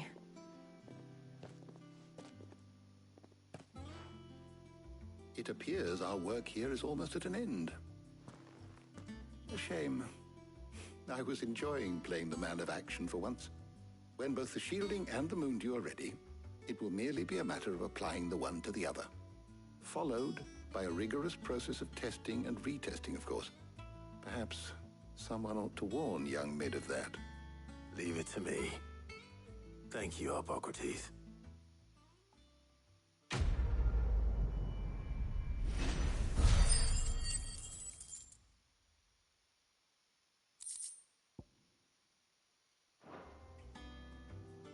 Well, I'd better go and give Mid the good news then.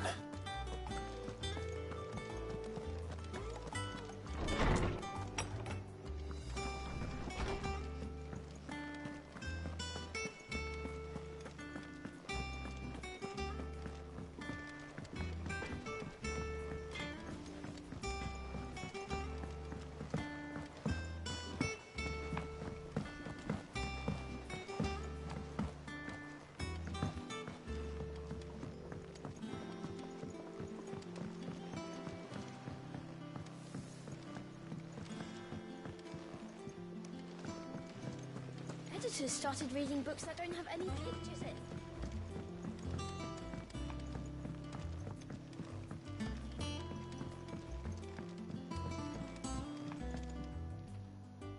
Sorry to keep you waiting, Mid. But you'll be pleased to know that work on the shielding is underway.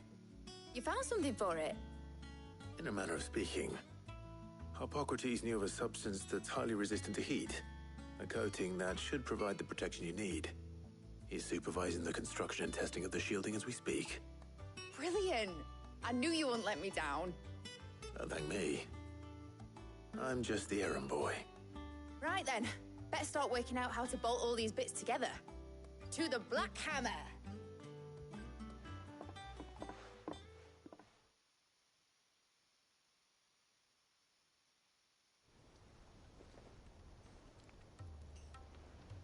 You know, when I got into the smithing game, I thought I'd be making swords and shields, not thermal bleeding didgeridoo-dahs.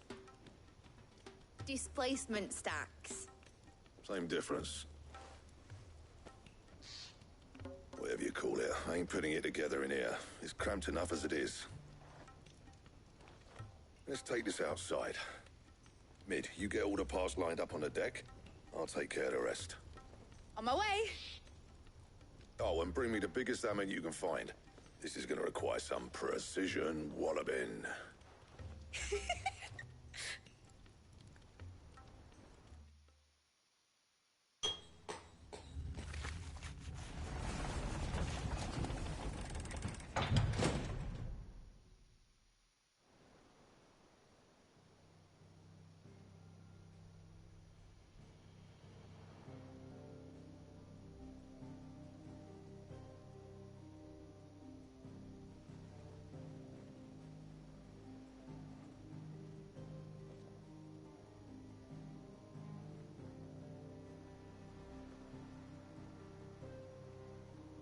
It's finished! It's finally finished! Thank fuck for that. I'll be feeling my hammer arm for weeks. Thank you, Clive, Blackthorn, everyone. That's one down and just 3 more to go. I'm sorry. Oh, didn't I tell you? The Enterprise has 4 mithril engines, and we'll be needing a displacement stack for each. You don't mean... Don't worry. Now they've got a finished one to work off, my gang in Canva can build the rest. Good luck to them, I say. Right, I'm off to get a sling for this elbow. Any other work comes in, keep it to yourselves, eh?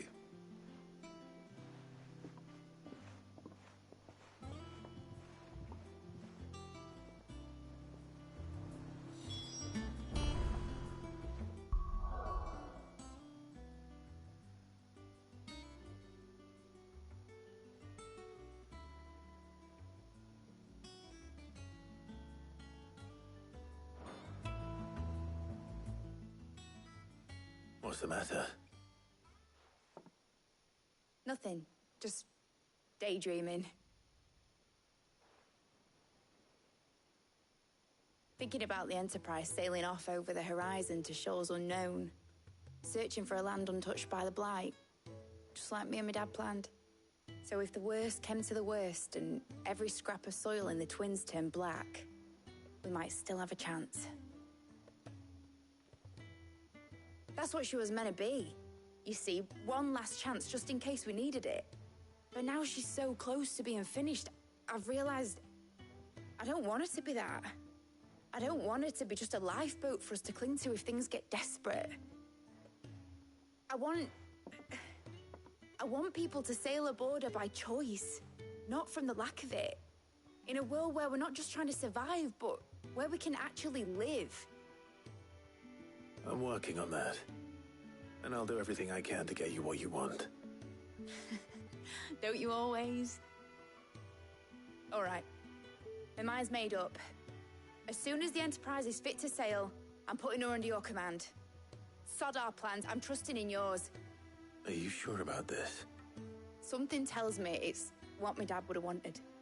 He'd be proud of you. You were gonna visit his grave, weren't you? I was. And you can come too now that your little project is finished. Right. There's just one thing I need to finish up first. Won't be a mo. All right. I'll let Otto know you're coming. Meet us in the mess when you're ready. Aye, aye, Captain.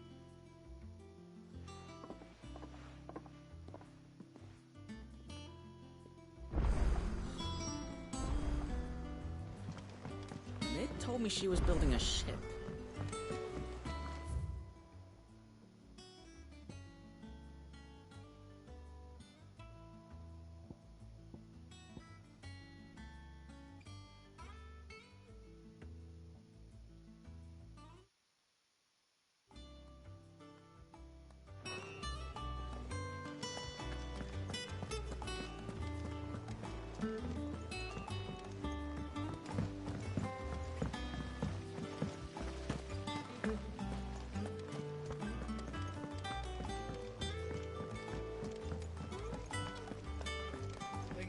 Might need some help.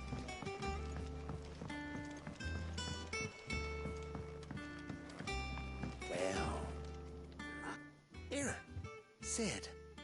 Reckon you might be just the man to help me out of a bit of bother, if you've a mind to. Let's hear it. Well, it's about this alembic the Chief's got me making. Lovely bit of kit it is. Bung in a solution you want splitting, and it'll separate it out, just like that. Problem is, it won't always get rid of all the impurities. And with some of the stuff we need it for, that ain't good enough. Which is why I've been looking for something to filter the liquid we'll be cooking off. And that's where I was hoping you could help me out. I imagine Ty could get some use out of this alembic too. Distilling medicines and the like. All right. Why not? Proper job! So what exactly do you need for this filter? Nothing but bomb ash'll do, says the Chief. Gave me a sample she'd obtained from the university stores. Couldn't believe my eyes. You pour the blackest blight water through it, and it comes out clear as a mountain stream. So, I did a bit of reading about where I might be able to get hold of some. And do you know what I found out? It's only the blimmin' bones of a bomb king. They leave them behind when they die, see? I take it that's where I come in. I would have gone myself, but... All right. Thank you kindly.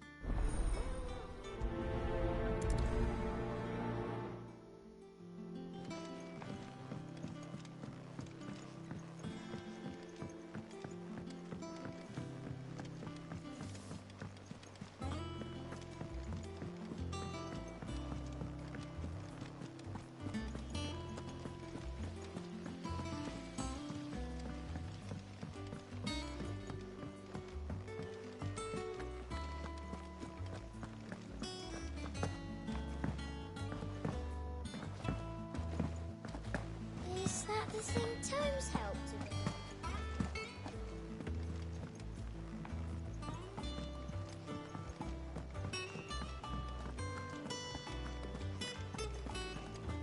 He cracked the crystal too.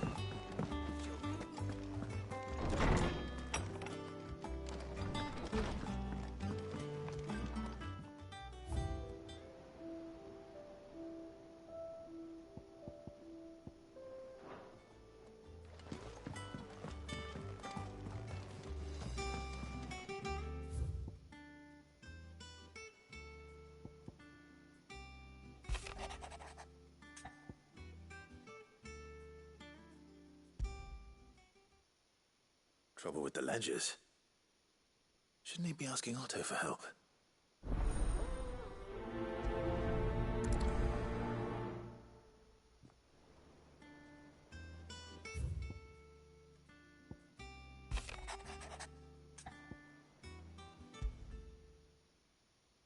What could be wrong with Torgor? He seemed well enough when I last saw him.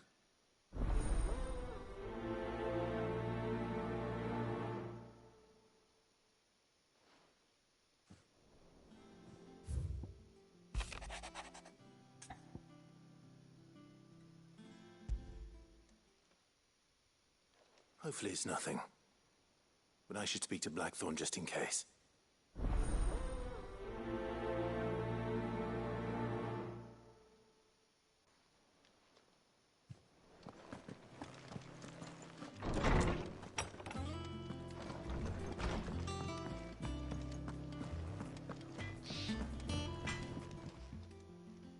Blackthorn, do you have a moment? Not really, no. This won't take long. I just wanted to ask how you're getting on. August was worried about you, that you might still be doubting your craft, even after learning the trick of that cuirass. Is there something else weighing on your mind? Perhaps sharing your thoughts might help. That bastard's like a dog with a bone.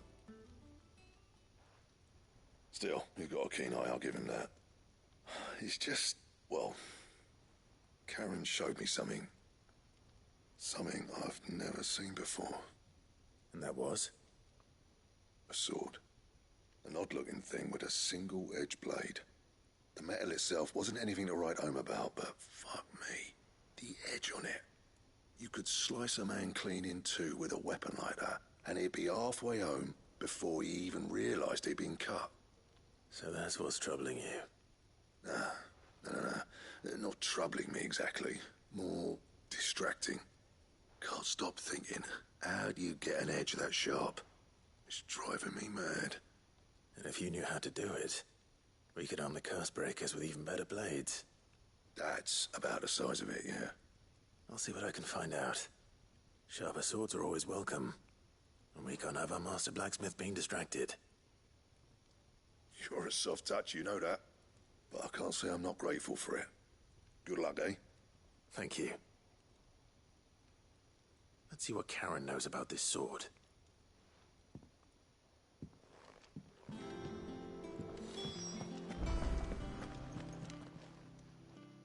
I got your note.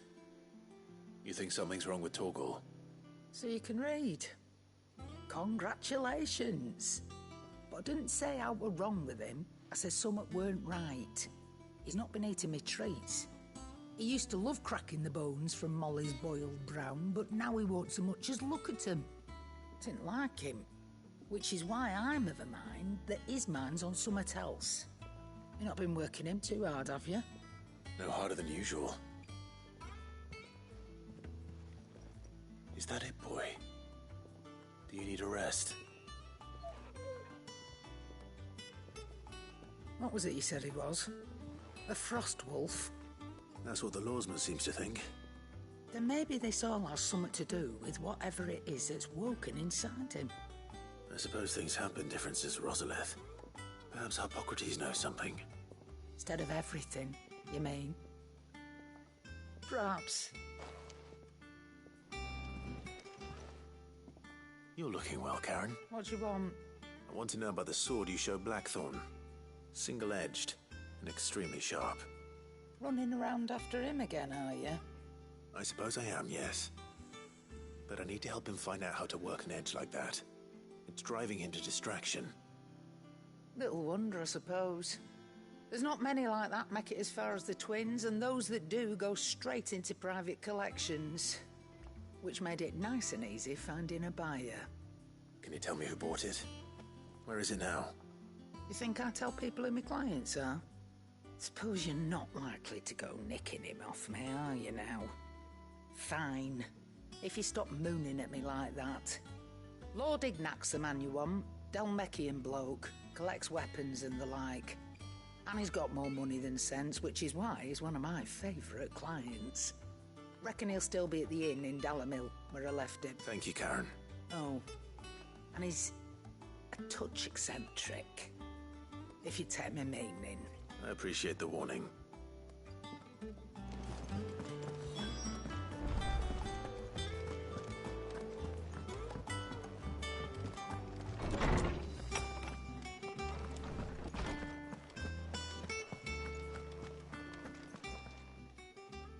Lawsman, I need to ask you about Torgal. Something's not right with him. He isn't ill, is he? I don't think so. But according to Lady Karen, he seems to have lost his appetite, which is certainly a new development. She says he's hardly been touching his bones of late, and she believes it may have something to do with what happened at Rosalith Castle. I rather think she might be right, though not about his appetite. All canids are instinctively inclined to crack open bones for the rich marrow that resides within, and I see no reason why a frostwolf should be any different.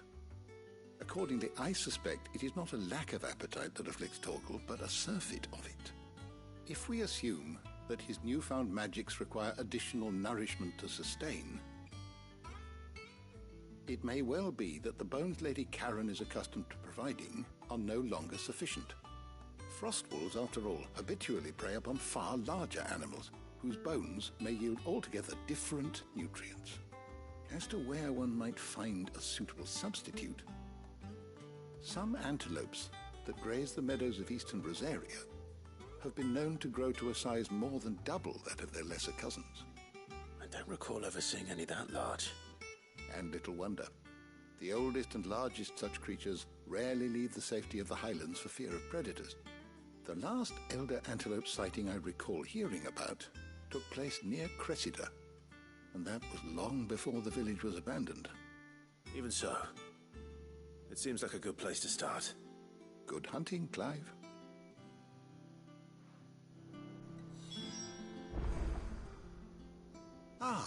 You'll be pleased to hear that I've completed another volume.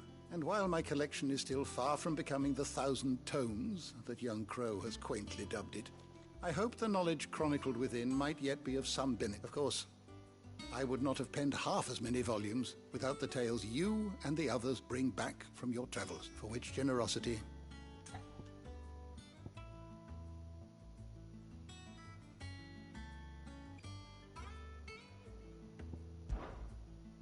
I have a few new notes that might interest you.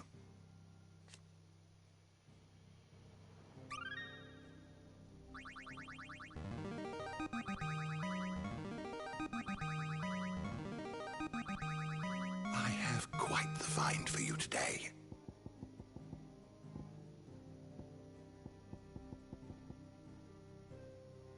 You wish to study the tomes?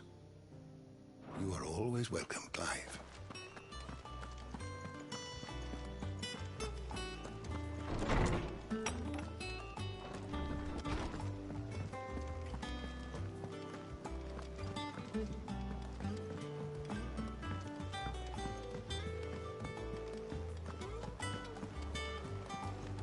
Is that the thing Tomes helped with? Mid told me she was building a ship.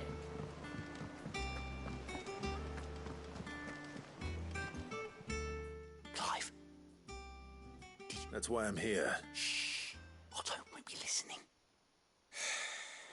Is this better? A little. Listen. I've some bad news. It turns out the hideaway may be... and it's maybe my fault. But I swear to the goddess, I thought I had the numbers square. Sadly, that square turned out to be more of a... I can straighten it out, I swear, but I'm gonna need help keeping it from... Bit late for that. There you are! What a surprise. So let me get this straight. You forget to pay our lenders what they're due, and instead of coming straight to me, you get Clive to come to you. And I will dig you out of the hole. You've the man in charge of the place you've been cheerfully trying to bankrupt. And you thought this was a cunning plan. Why? Well, who needs paying? Oh, just Martha. We owe 3 of our most trusted friends 5 million gil. Each. 5 million each. They lent us the bulk of the money we used to rebuild the hideaway, you see, and, well, I must have made some sort of oversight. Those ledgers were my responsibility. And it was my decision to... We have that much to hand? I can always ask my uncle. No, we don't. And no, you won't. We've lightened Lord Rosfield's purse enough. After the king's ransom we had off him, he deserves better than to see our begging bowl. Besides, we'll need to learn to stand on our own if we're gonna make this work. All right. But that doesn't mean you have to shoulder the burden yourself. Is there anything I can do to help? There might be. How'd you fancy taking these to Martha and the dame? Rocks. Rocks, he says. Worth 1,000 talents apiece, these are. Little something Sid and I set aside for when times got lean. And I reckon 15 million in overdue debt probably qualifies. I just hope our associates' eyes are a bit more discerning than yours. I'm sure there will be. Should be me, mate. But you know how it is with this place. Orders to bark, arses to... I know. Which is why I don't mind going in your place. Go. Do you know why I only gave Master Clive here 2 star rubies? Because you'd rather Lady Karen killed me. Because I'd rather Lady Karen killed you. Yes. Well, I suppose this is goodbye then. Don't worry. Really? No, I don't.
How the hell is anyone supposed to...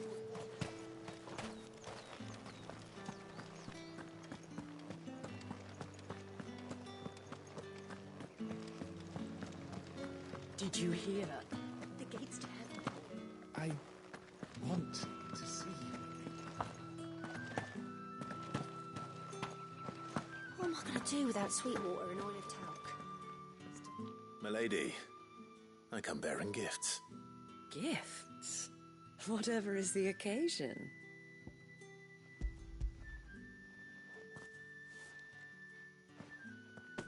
Oh my.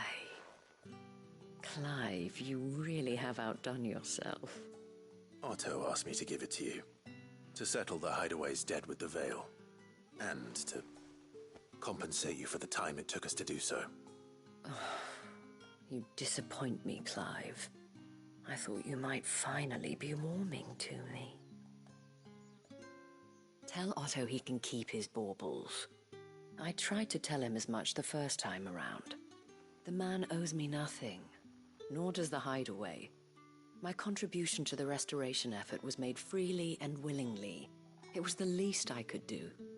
You once told me Sid did you a kindness. I'd like to do the same. Please, accept it. For my sake. And for Otto's. For all of us. For all you've done. It is rather fetching, isn't it? Very well. Otto is lucky to have you, Clive. I doubt anything could ever replace his son. But you and the others at the Hideaway are the closest thing he has to family. Otto had a son. Long ago, yes. Sid told me Otto lost him when he was just a boy, and blamed himself for not being able to stop it. I don't know how it happened, whether there was anything he could have done, but it was clear that it weighed heavily on him. I didn't know. How could you have? I doubt anyone did. Besides Sid, I've never met a man more keen to bear his sorrows in stoic silence. An ill habit, given that both have always been surrounded by friends desperate to help them. I'm beginning to see that.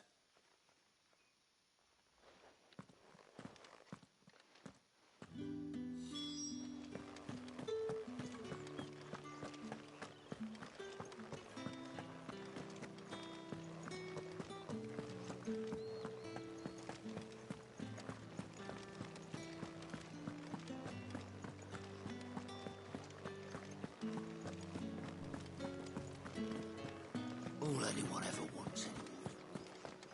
Up! You'll not find a bruised pippin in the...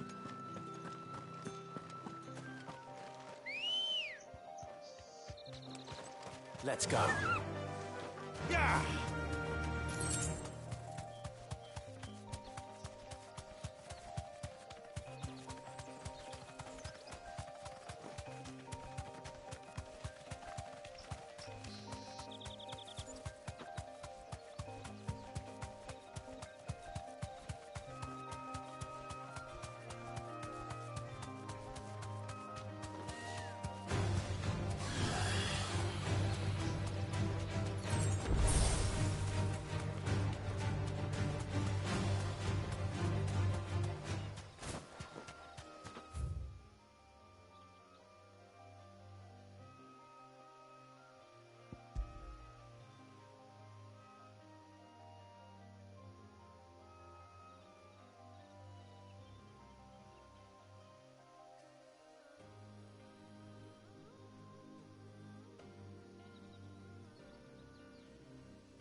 the thing Tomes helped with? Mick told me she was building a ship.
Let's go.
It's over.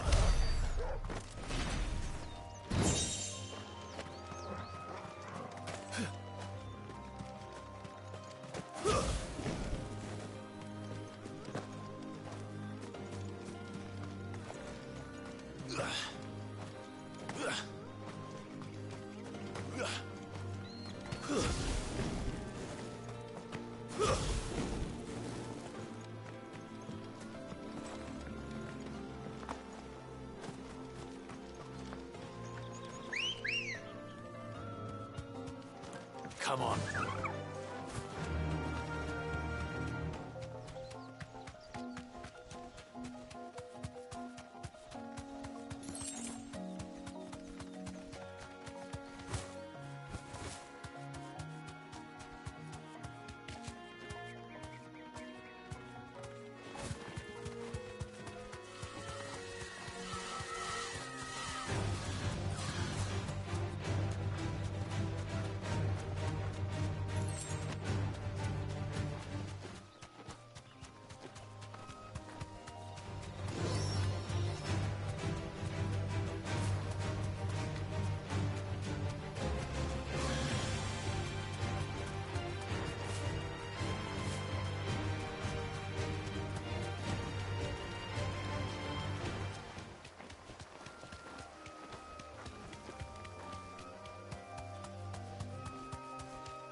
Time to fight.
Let's go.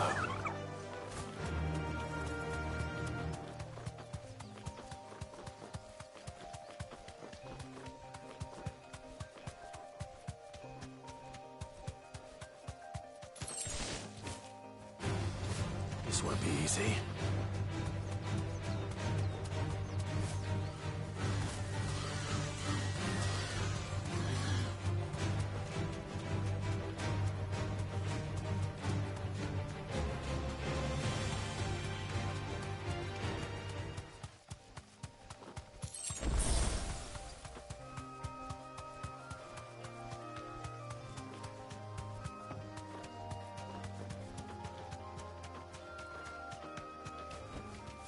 I can walk from here.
Here. Greetings, Your Majesty.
Journey's over.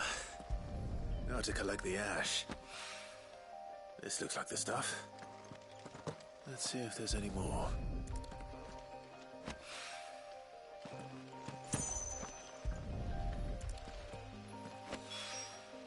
That should do it.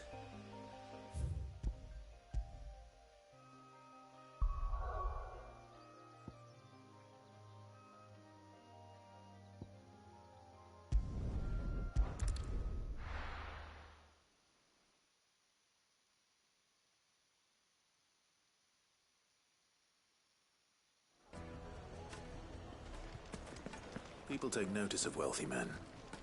Shouldn't be too hard to track down Karen's collector. The Sendrate's fang is gone.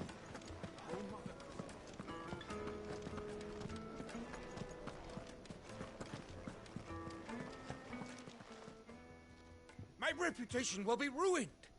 Ruined! Calm yourself, Lord Ignac, I beg of you, before you do yourself a mischief. Pardon the intrusion, but... Out! Get out! I paid for these rooms so I wouldn't be disturbed. Leave me be! Please, allow me to apologize.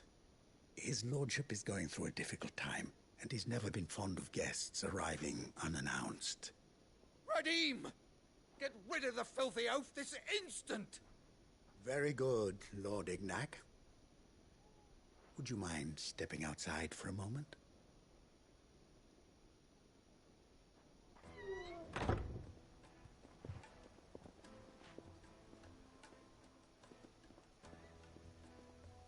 I'm sorry if I've caused you any trouble.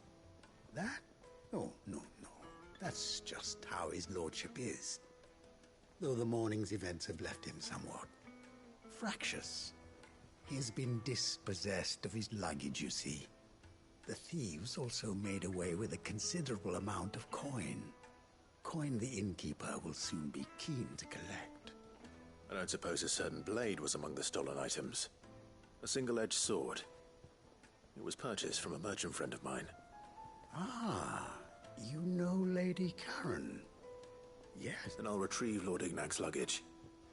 But I have one condition. You have but to state it. You are welcome to anything that is within my power to grant. I want an audience with Lord Ignac. A few minutes should be enough.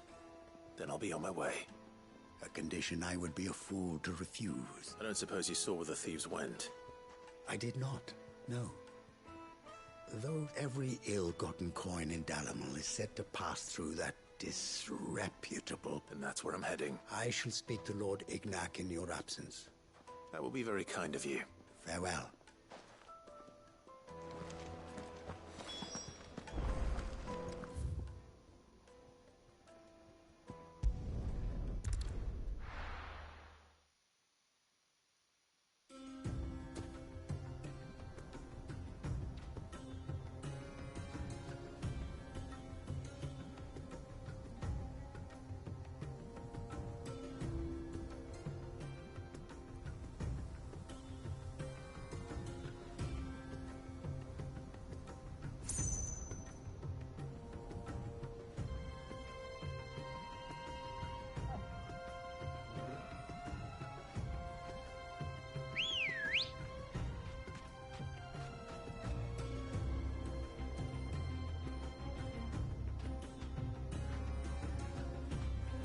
Come on.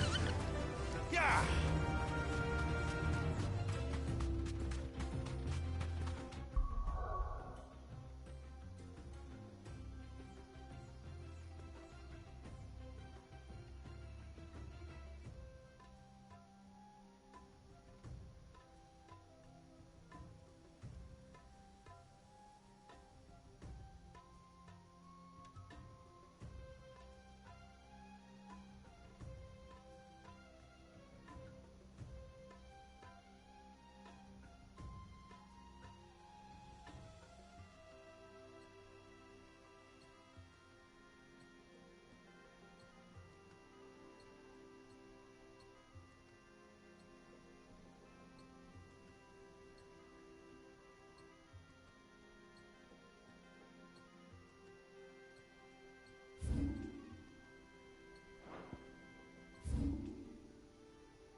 Time to fight.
We've got company!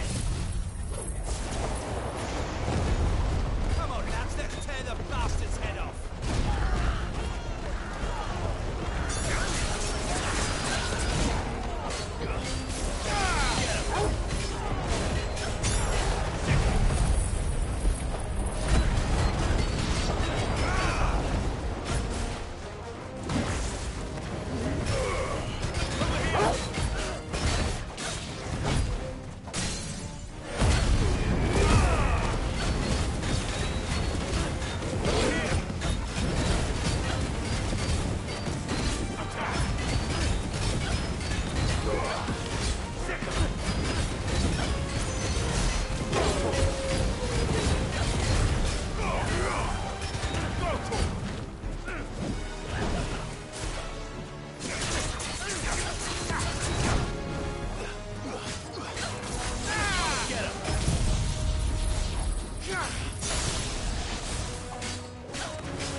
This must be Ignac's luggage.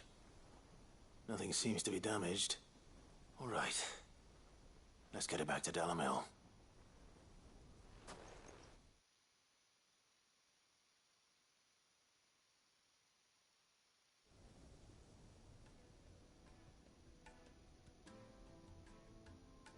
I hear I have you to thank for the return of my effects.